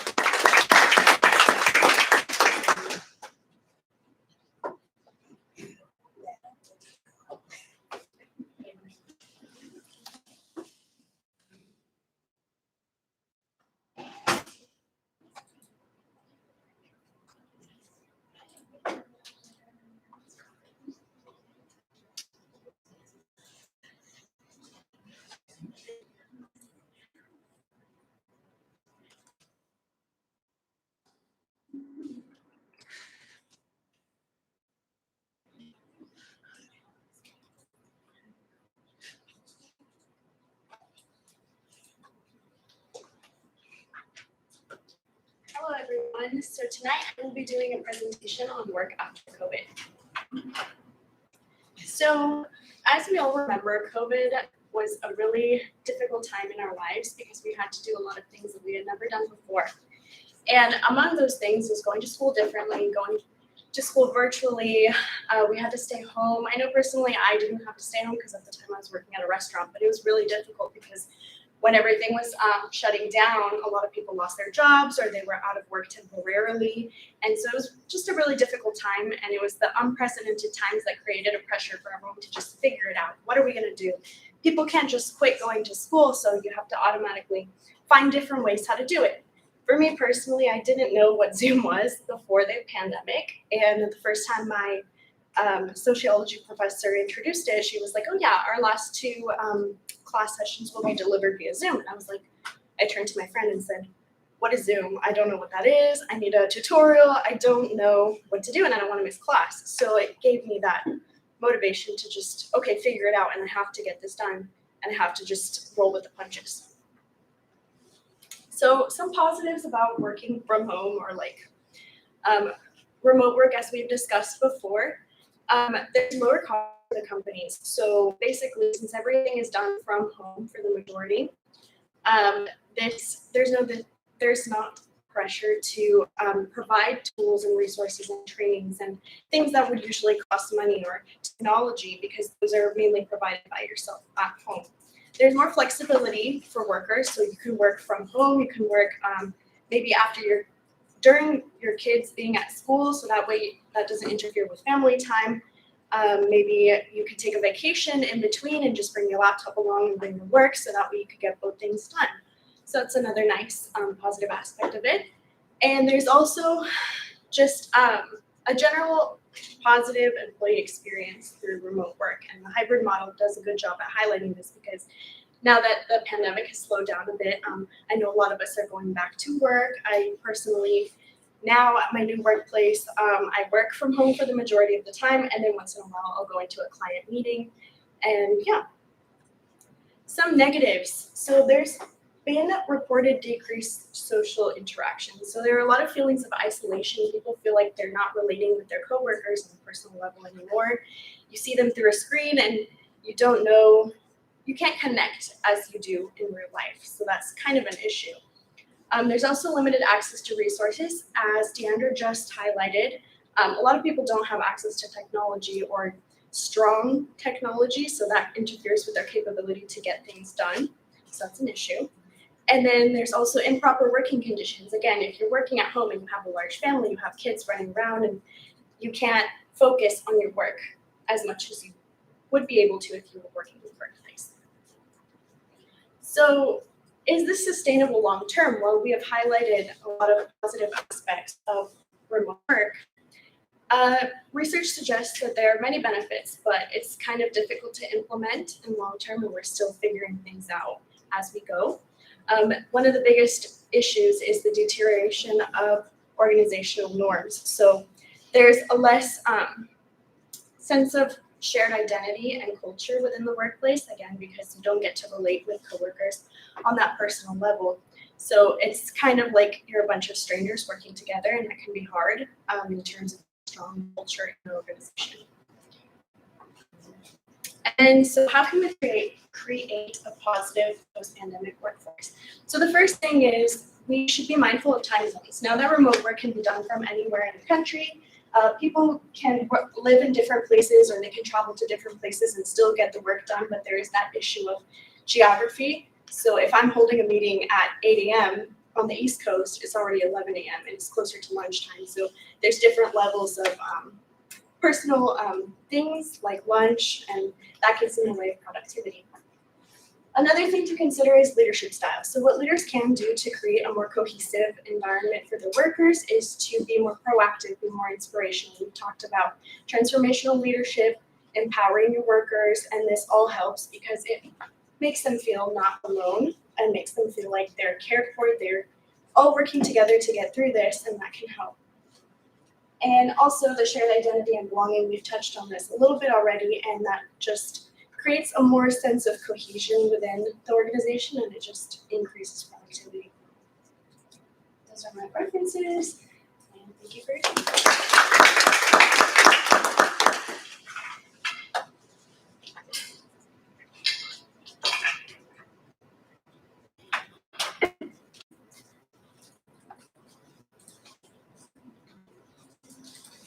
I really like your comment. You had really good information about the different things that go well and don't go well with working from home, especially with the negatives. I know we haven't been talking about those as much.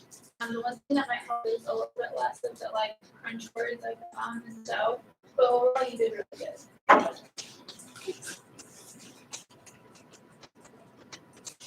Yes, I really appreciated your presentation too. I liked it. I didn't even think about time zones, and I've been working from home, and I've had people who have to move globally. So I was like, wow, like maybe I interrupted their sleep or something.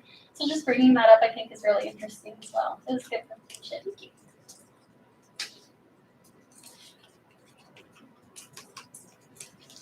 Thank you. I thought it was a strong presentation. I liked how you incorporate the time zone thing made me laugh because I actually called the patient. I was in a different time zone and I called them like, "Are we meeting?" They're like, "Yeah, in like 2 hours." I'm like, "Oh, my bad, sorry." Right, so definitely being mindful of those kinds of things. My only feedback would be your sentences start out very strong and you can hear the tone and then they kind of tune out. I don't know what you're saying. So just continue to have that strong voice all the way through the end of your sentence and then just have that confidence that everything I'm saying is important, so I want you to hear every single word. Thank you. I appreciate it. Yeah, I liked it. This was really nice content. It was real well balanced, right? Like you had like pros and cons, and they were nicely articulated to have a more specific understanding of like the key elements for each and what that might extrapolate, what that might look like in the future, and some of the like backing support for that. I think it just an aside, not necessarily a recommendation, but it could be also beneficial to think about specific scenarios like that we are currently encountering or that we will likely encounter, like the time zone thing. That was really good because it's something that maybe we've dealt with or maybe that we really need to be cognizant of. Because as we've talked about and learned from last week and this week, the one thing that we know for sure is that change is inevitable, right? Change is happening and it will be forced upon us, right? Whether we like it or not. So trying to anticipate and accommodate for that moving forward is really going to help, right? Move us more productively. So thinking about like what a workday might look like, Right. and looking at remote work and looking at post-COVID work and looking at meetings that, you know, could occur at different times of day, and how do we do that well? Like what might that look like? And I'm not asking you to just solve that issue for us, but to pose the question to us and maybe give us an example of like, here are 3 different people in 3 very different places, time zones, or some type of logistical or issue that we have to resolve in our heads as an audience, and present us with that problem, potentially give us the solution or not, right? To put us in that mental space of thinking about like, what are we as IO psychologists now going to need to address? Like, what do we have to do in this new space? Whether it's establishing virtual culture, right? Whatever that might be. Because I know for myself, I've had students where, and maybe you've experienced this in your workplaces as well. If people don't have the onboarding in person, if they don't have significant time in the space, like whether it's at CBU or in your organization, they don't really understand or know intuitively what the expectations are, what the norms are, and how to behave and interact. And so when they do show up for those periodic or back to in-person type events, there's some turmoil or disconnect and difficulty there that we could have preemptively tried to address if we were thinking about like how to navigate this. But I know for myself, like it's trying to like, okay, how do we like get people to the place where we were in person, but like they're answering, on their bed, or they're doing things that it's like, okay, that exists you can do pajamas for a meeting, but that casual culture isn't the same in person. There's a difference with how we do things in the office or whatever. So just as a thought, right? Yeah. To like put us in that space, really, to like make us mentally grapple with those ideas. I think could just be a use case that it would be really helpful. But I think this was really great. Thank you for your time. Good job.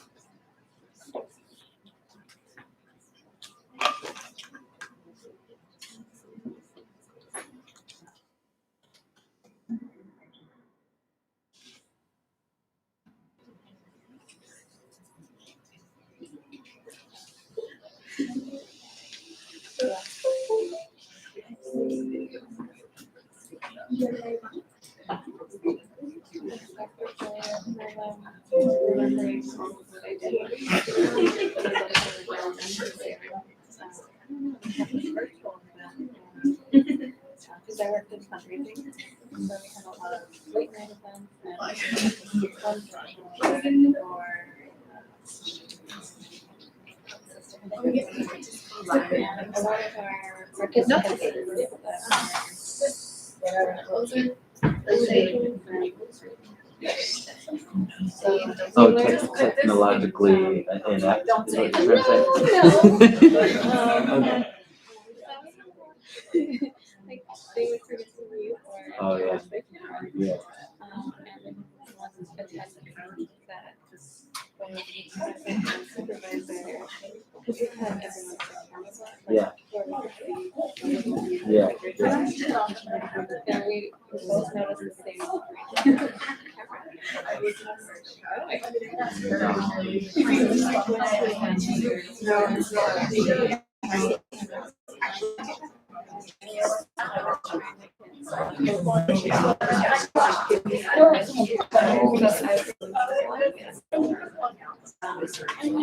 Yeah, eventually I got it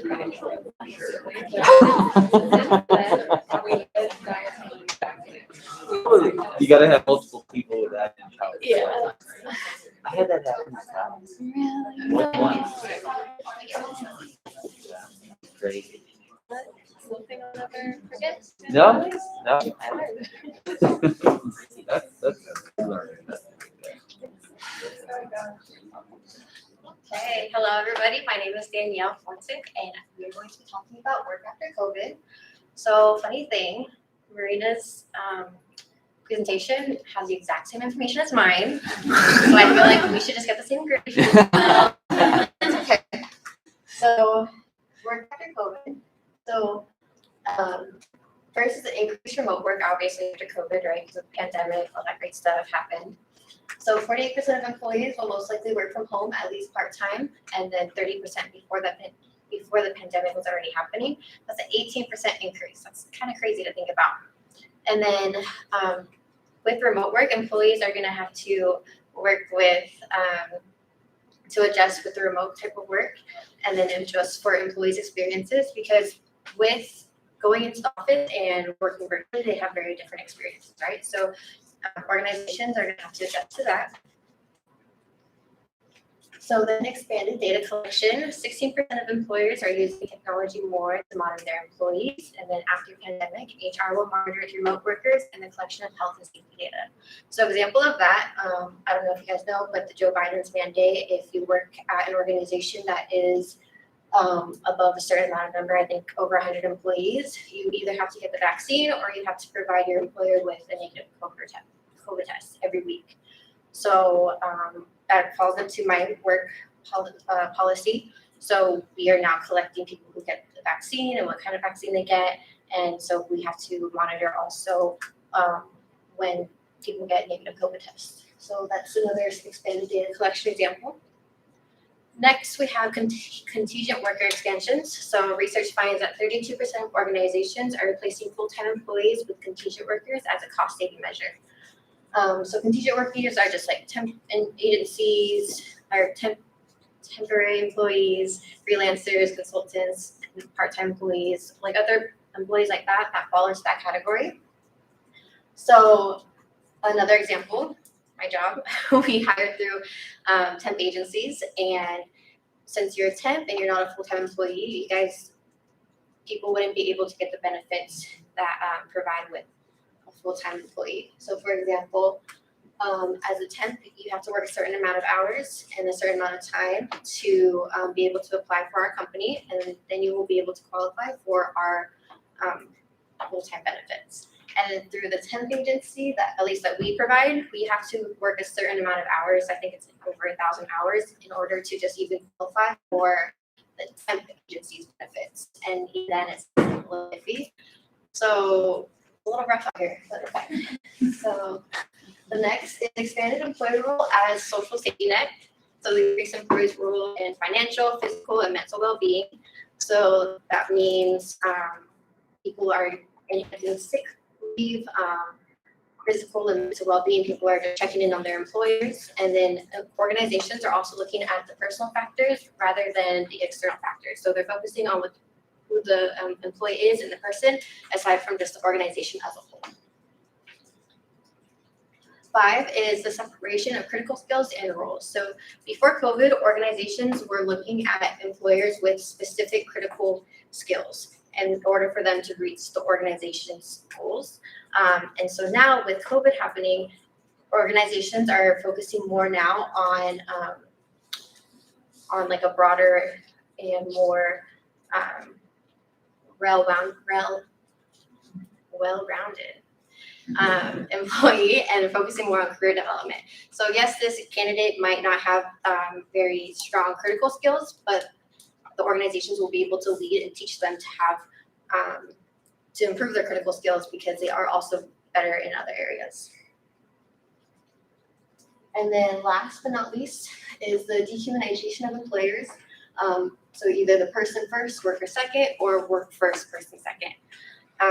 As I was doing my research, there were saying a lot of organizations are actually pushing for the worker first, then the person second, because they need to catch up to what they missed out in the COVID. So COVID hit them really hard, and they're just pushing now to try and make up. So we just went over 6 kind of trends that happened post pandemic, but I think the most important thing is adaptability. Organizations need to learn how to adapt, and like Dr. Fuller literally just said in the beginning of class, organizations either adapt or die. So in order for organizations to reach their full potential, they need to learn to adapt. Thank you.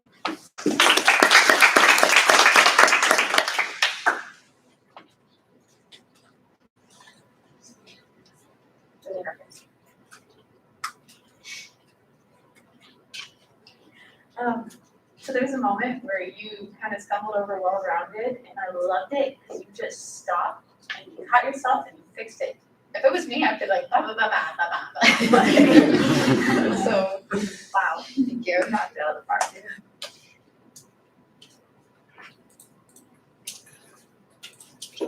I know you were saying you had similar information as another presenter, but I literally felt like I learned something new just seeing your presentation. You really delivered it well, and I really enjoyed seeing it.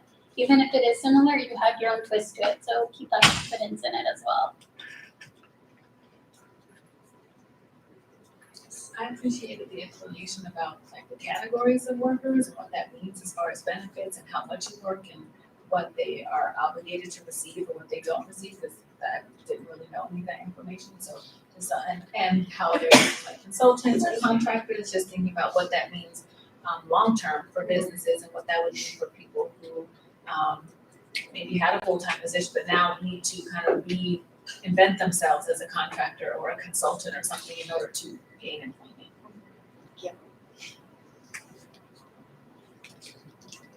Yeah, I thought that was a great point and a really good example as how organizations are finding kind of cost-cutting ways to still get things done by hiring more of that contingent workforce or that gig economy, to have people supplement some of that full-time workforce that they couldn't maintain.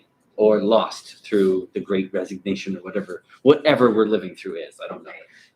So I thought that was a really nice, you gave great statistics and then really good examples about that. So it was really thorough. I think you did a really exemplary job in that domain. So good job for that. I thought your presentation was really nice. It was well-rounded. Thank you. And I think it covered a lot. It just mentioning that it was very similar to another one, I expected it to be the same. It really wasn't. You had a great use of just pivoting. I don't know if you did it on the spot, but clearly you couldn't have. You had a lot of different information there as well. So I appreciate it. You made it distinct and informative and new at the same time. So thank you for that. Really great job. Thank you.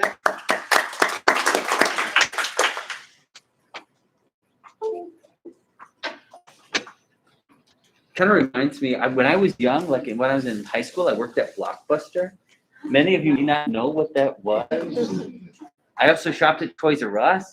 Probably don't know what that is anymore. Yeah, I need it back. But so many places are like gone, right? Like it's crazy. Kodak, you don't know what Kodak is, but yeah. I think it's These are just famous bankruptcy failures, right? Large. It is still a thing, but it's not what it used to be. Yeah, they had like whole towns. Like they would like everyone in the whole town would work at Kodak. Yeah. Do you remember the little Fox photo booths in the mall parking lot? Yes. Those are gone. Those are gone. Those are gone. Sadly, so fun. They were kind of cool. They were very cool. I've seen one or two of them around, and Really? they do something else. They provide some other service. Oh yeah. Yeah, those are. It's really hard to develop film now. Like the machines are always broken in any type of place you go to, like Walgreens or whatever. And then if they're there at all, like you just can't get it anymore. Times have changed. Yeah.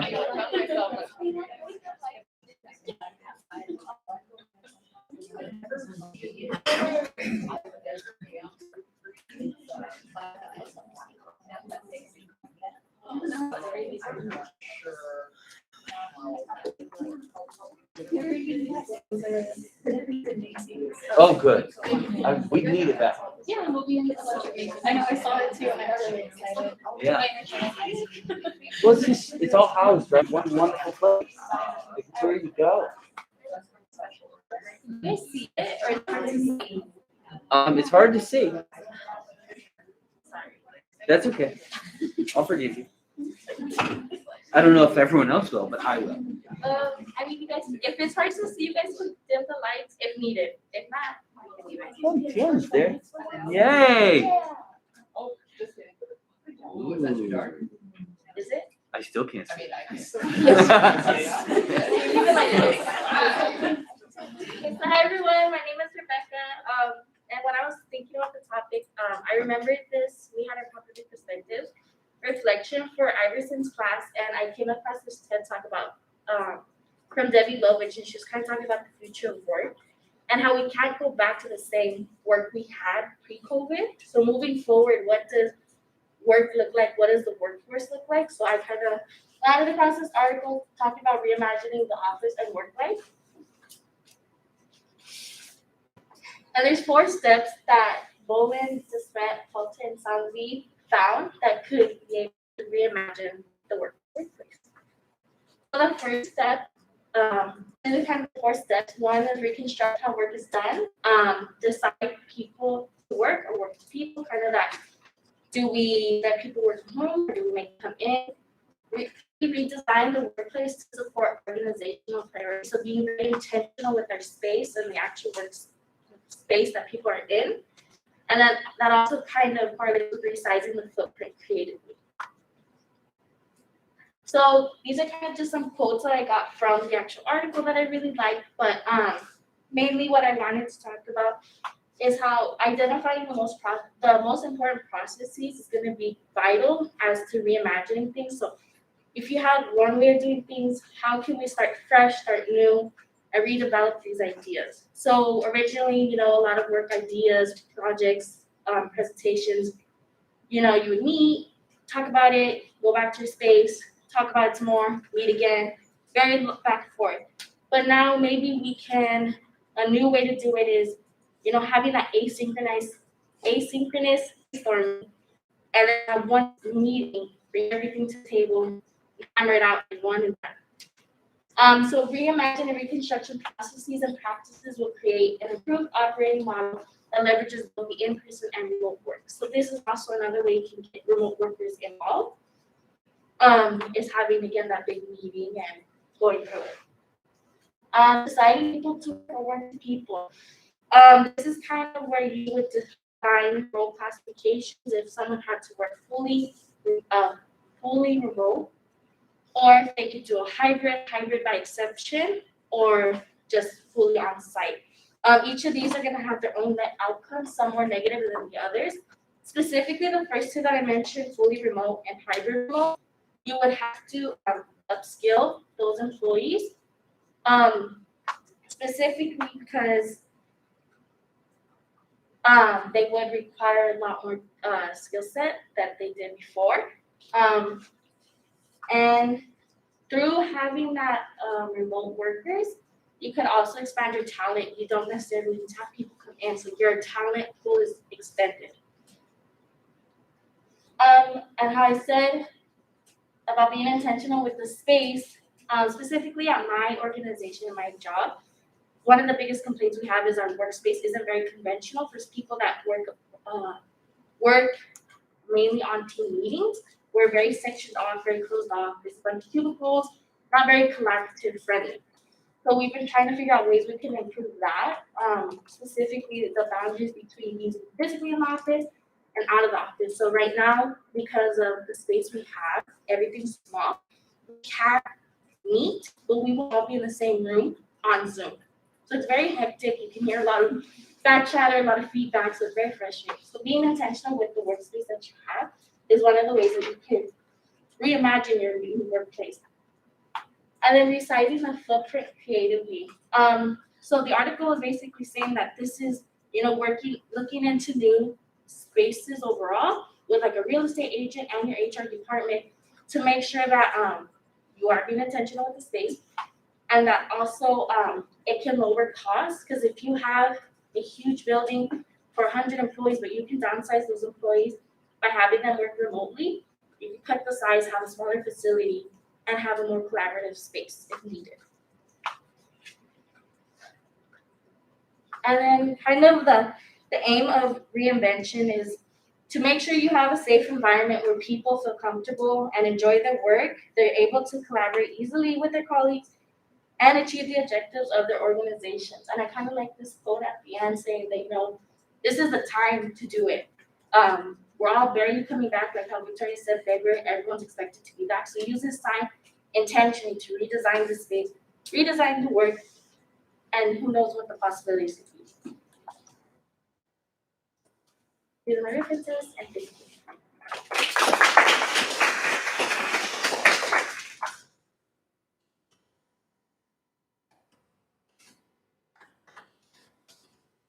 Oh, yes. I really like the focus on ergonomics, which is just making sure that the space around you is good and productive. I think that's something that's really important, and a company should be using this time to also prepare. I know a lot of times they're kind of throwing it back onto just the individual and the worker, but kind of saying like, hey, companies, take this time to actually do this work so everyone feels more productive and everyone is excited to get back. Yeah, I really enjoyed that, so I like that you added that in. Thank you. Yes. I like that you brought in kind of a fresh perspective on things that we've already been talking about. It helps broaden my understanding of the work to worker, I can't remember exactly what it was, but got a better concept of what it was talking about. So I appreciate reaching out for resources.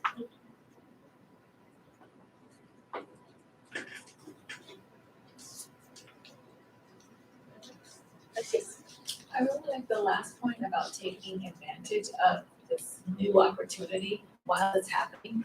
just makes me think, we are creatures of habit and it can be so easy. Everybody's like, this, when we go back to normal, but we will never go back to exactly what we had before. So how do we create intentional and focused and engaging opportunities to reimagine and reframe the workplace while it's still fresh and new? And so it's not, maybe I'd imagine it's a little less challenging for people to accept and kind of be adaptable to and adjust to. So I like that. Thank you.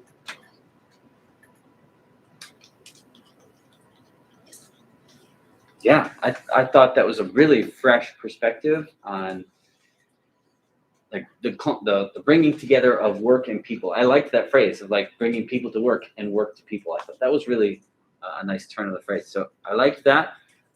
Something that I think might be helpful in your presentation is it was all like very like it was really abstract. So you have to mentally like envision some of the, whether it's logistical changes or the procedural changes that would take place in this type of environment. It might have been helpful for a visual representation because it just, I found myself like having to imagine these things instead of seeing them because it was somewhat complicated, right? There are like these very complicated and multifaceted ideas that you're talking about and explaining, which you did really well, but it's easier to understand with some type of visual representation. And it could be a single graphic or it could be, some type of combination of graphics, simply put, to demonstrate some of the, ideas and notions that you're expressing and explaining to us. It would just help it be more accessible and more easily understood. Besides that, I think I liked the content a lot. I thought it was really nice. You had to kind of think about like how this all comes to fruition, like what this might look like, and how we could do it right now. Like that's the time, right? Like there is no new norm. Like there's no like future thing. Like it's now. Like now is now, right? Like whatever we're doing right now, that is the new normal. There is no like future imagined thing to wait for. Yeah. It doesn't do anyone any good. Like we need to just handle what's here right now. There's a lot of immediacy in that. So I liked that. I thought that was really astute as a strategic perspective. So thank you for that. Good job.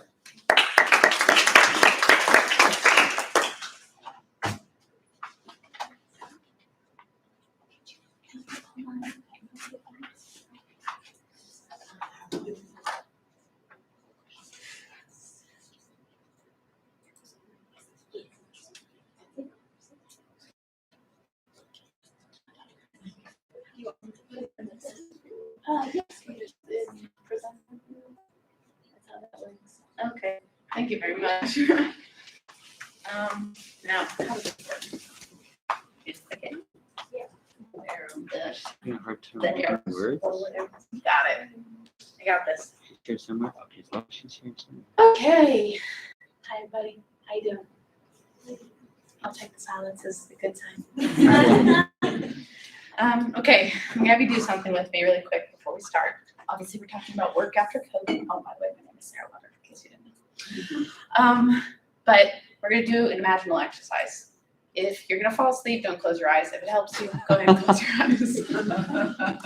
Okay, I want you to imagine, right of COVID, you're working from home, you got your laptop set on a stack of about 5 textbooks. They've never cracked open. You got maybe your kid or your roommate screaming in the other room, doing Dance Dance Revolution, who knows what they're doing. You're getting a phone call, it's your boss, he needs something. You're getting a text message, it's your significant other. You don't give them enough attention. You haven't been out of the house in weeks. You're starting to get stressed out because your mom is immune compromised and you keep hearing that COVID cases are on the rise and you are behind on all of your due dates at work. All right, come back to reality. How you guys feeling? Horrible. Positive, right? Good. Sadly, this was reality for many people during COVID. The reason someone does imaginal exercises is to help people, 1, get a sense of empathy, and 2, get a sense of mastery. We're doing both tonight, hopefully you don't get stressed. But one of the things that has helped when helping people understand poverty is it helped them do walkthroughs of people in impoverished settings. Now, we can't really do that with COVID, it's more abstract, but we can walk through at least what we know so far. Information is limited, but we've also been able to pull from things like what happened after Hurricane Katrina, what happened after the last major illness in the United States, and it's helping us understand what is going on currently. Now, from this, we've learned that there are 4 major areas to look to in the future for any organization. We have virtual teamwork, social distancing and loneliness, health and well-being, unemployment, inequality, and moderators. Important to look for, keep in mind throughout the entire presentation that everybody's experience is different because not everybody is the same person. That seems like a given, but sometimes you have to be reminded of that. First thing to consider, how many people's roles changed during COVID? From one moment you were a worker in the office, boom, stay-at-home worker. Essential worker in a hospital, running around like crazy, never seeming to catch up, wearing garbage bags as your hospital guards. Or you were furloughed and suddenly you're in the unemployment line. A lot of people had to adapt very quickly. Organizations had to adapt really quickly. So what do? Well, let's look down these things. Okay, virtual teamwork and leadership. Sorry, guys. One of the first things we learned was through a survey of 229 organizations that sent about 50% of them said about 80% of their workers to working from home. And what they found out was that while for many of them, this was a positive change, get a little flexibility, get a little pajama time, Deandra. But for many of them, kind of like the person we just imagined, they don't have a work from home space. They got their, roommate doing DDR, they got their stack of textbooks, they've got too much going on, it's stressful, it's hard to keep up. The other problem that many people ran into is when does work bleed into non-work time? How many of us were guilty of the fact that we kept working long beyond the hours we should have? Yes, I knew it. Now, another problem that I think people have already touched on this, so I'll make it quick. Anticipate dips in communication richness. It was hard for bosses to keep up with us, to give us something meaningful to work towards. Even in something we do, which is very meaningful, it was hard to stay motivated when telepsychology made us feel like we were so distant from what we were supposed to be doing. Now, every slide is going to have one of these. I want you to pay attention to it. It might be an inspiration for you. I'm not going to be doing it, but y'all will. Ideas for future research, things we don't know yet. How do individuals' work and non-work identities interact? And how does that impact their work outcomes? All right, next, social distancing and loneliness. Many people have referenced this, loss of the handshake. Who misses handshakes? Very few people. I love handshakes. I love it. I go straight for like the back, just trying to scare them. Actually, handshakes and other physical gestures are really important for connection. Now, we tried to replace it with this weird chicken bump thing that everyone's been doing, but I don't know if it's the same. Research needs to be done on that too. This should probably be a given to many, but workplace loneliness is shown to decrease commitment to work, decrease working as a team, and it may impact the performance of many employees depending on their role. Misunderstandings can increase too. Feelings of rejection because someone said something over an email like, good job. Well, was that good job? Or was that good job? Dang it, Barb, you should have clarified. All right, next future. I don't know who wants to take this on in the future, but this is going to be really important. How do we understand how these things interact? What's going to impact well-being and work performance over well-being impacts, but what's most important at the end of the day? Health and well-being. I mean, I think we're all very aware of this. I don't think I even need to say it right now. Who has experienced burnout? Yes. Now this comes back to that boundaries thing we talked about. Many workers just simply do not know how to stop working. Furthermore, who had trouble turning off their TV or their news stream? Yeah, me too. There was a point where I actually checked my phone across the room. I was like, enough. Because it was just so saddening. Now imagine if you're immune compromised, but you're still working from home, you're stressed, your kids are in the other room, and that is going constantly because your husband needs to keep up on it or whatnot, sometimes some people experience no escape from it. Leaders need to be aware of this. HR needs to be aware of this. Maybe some debriefing. Who knows? Team meetings to help them understand what might be happening. But first, you guys gotta do research on it. Anyways, I talked a little bit about some of the tangible resources, information on how to work from home in a healthy way, but also tell them what your workplace employee assistance programs are, what the counseling options are. Many employees don't assume they know it. They don't know it. They think that they just have to work and their boss is scary, right? Well, not all the time, hopefully not. But many people don't know. I can guarantee that. Last thing, very important, unemployment, inequalities, and moderators. I told you to pay attention to moderators. Even in this room, there's so many different variables that can impact the reality for work. We can already think of examples as we're sitting here, how working from home or simply COVID impacted us disparately. Not only that, this time was just incredibly stressful for so many other reasons. And depending on what groups you belong to, what experiences you had, it was even more so stressful. This is all important in the workplace because it also impacts job performance. Not only that, when you think about people who lost their job, typical advice is to just go out there every day and keep searching. All the jobs were gone. Even more so for people in low-income areas. What's the advice then? Things we need to answer. Reduction in workforce impacts survivors too. People that stayed on often felt like they had to compete harder to keep their jobs. Despite the fact that they were chosen over the other workers, it just made them feel like job security was an illusion. All right, again, future research, think about it. All right, this can all be very overwhelming. Who feels a little overwhelmed by this?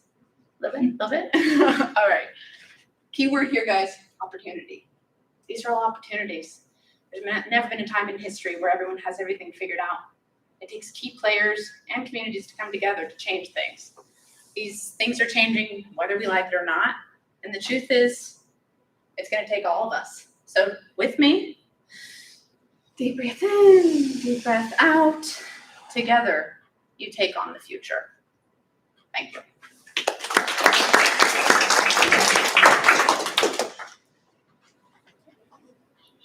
I didn't use this once. I have my timer pulled up and everything. Go ahead. Well, I'm sorry, I don't know names, I'm the worst. I'm like shook at how excellent that was. I forgot to take notes because I was so like just on you like the entire time. I love the fact that you're such a great storyteller because in the beginning, like I actually got really anxious. And that wasn't even most, or what you had mentioned, I didn't even experience it. But like some of it, yeah, but yeah. So out. It's like, oh my gosh. Yeah, that was really good. So appreciate it, yeah. Oh wait, actually, you had your hand up, right? Your tone honestly reminded me of a TED Talk. Yeah. Like a lot of the TED Talks that I watch, like that's what they do. They're storytellers. And so they pause at just the right moment, give the listeners just like 2 to 3 seconds to just kind of like soak in what happened. And the way that you talked about it, it wasn't like, well, the research said this, and like it was very casual. But it was meaningful too. Like it seriously, like your tone really conveyed like that just like casual storytelling. Like I seriously felt like I was at a TED Talk. I didn't take notes either because I was like, oh, wow, like this is legit. Like I love this. Like yeah. So I think you did a really good job. I think you might have gone over the time a bit. That's because I never turned on my timer. Oh gotcha. Yeah. I had it pulled up and everything. Good job. Good job. But yeah, I really loved it. I thought you did a really good job. Thank you. I appreciate that. But I think she had her hand up. I really love how you still like had your humor in it and just had that personal touch, but you were still like really professional. Like you were able to like have that balance, and also your slides looked incredible. Like made you props on that. Thank you. I like colors. I like how you emphasize research because there are so many compounding variables, so just to have you bring that up, like there's so many variables and predictors at play that's difficult to make decisions, so to take a step back and look at the evidence and do the research, that's very important to me, so thank you for that. Thank you. So the room gets a like face match. I got it. No, I'll say about the slides, because like a lot of times you like to give like a general overview of this is something we're talking about. You didn't have to do that because you just visually had these tabs going on. And so I love anything with design. It's just like I know exactly where you're going next, and I just thought that was really awesome. Thank you. I got it off the YouTube video, don't give me credit. But you used it. Yeah, I thought it was so well, it was really polished, right? And it's your way of speaking, like that iambic pentameter, like the rate at which you speak is really good, like very professional, almost feels like a TED Talk or some dramatization of like, oh, this is someone that's like trained in speaking, which I love. It was really nice, very professional in that way. So well done there. I liked the organization, as Judy said. I love that because I could see where we came from, where we're going, and what we're doing right now. That's really nice. There wasn't overwhelming amount of information there, so that was nice. There weren't a ton of slides either that we had to like get through and feel really rushed to accomplish. I liked the research component, or at least the recognition of like research needs to be done to clarify what are the most pertinent factors that are associated with this particular concept. And you had clearly thought out ahead of time like what that might look like. Or like what might we start to pursue and have to, because research always has to pivot and move around because it never comes out the way we expect. But I liked that. I thought that was a really, it was a unique part of that because we don't often think like that we have any input in that domain. Like we're just taking in research. We don't get to say like research should be done on this thing. Yeah. So I liked that. I thought that was a really nice, a really nice addition, to the material that you gave. Thanks, I'm expecting research articles. Yes, they'll come flowing in, I'm sure. Very good. So I thought it was awesome. You did a great job. Thank you. Thank you.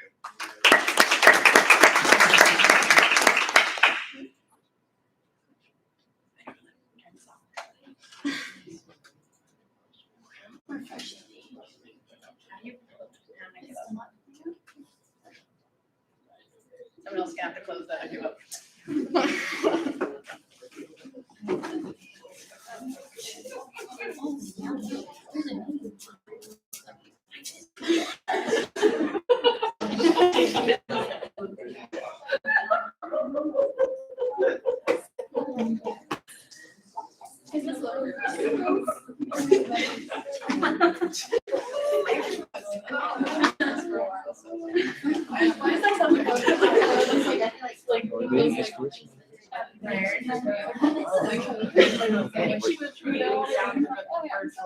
Oh, did she? Yeah. Oh, she's there twice then. Okay, I see now. Okay, great. Okay. No, I think we're good. Chris is doing a virtual one, so.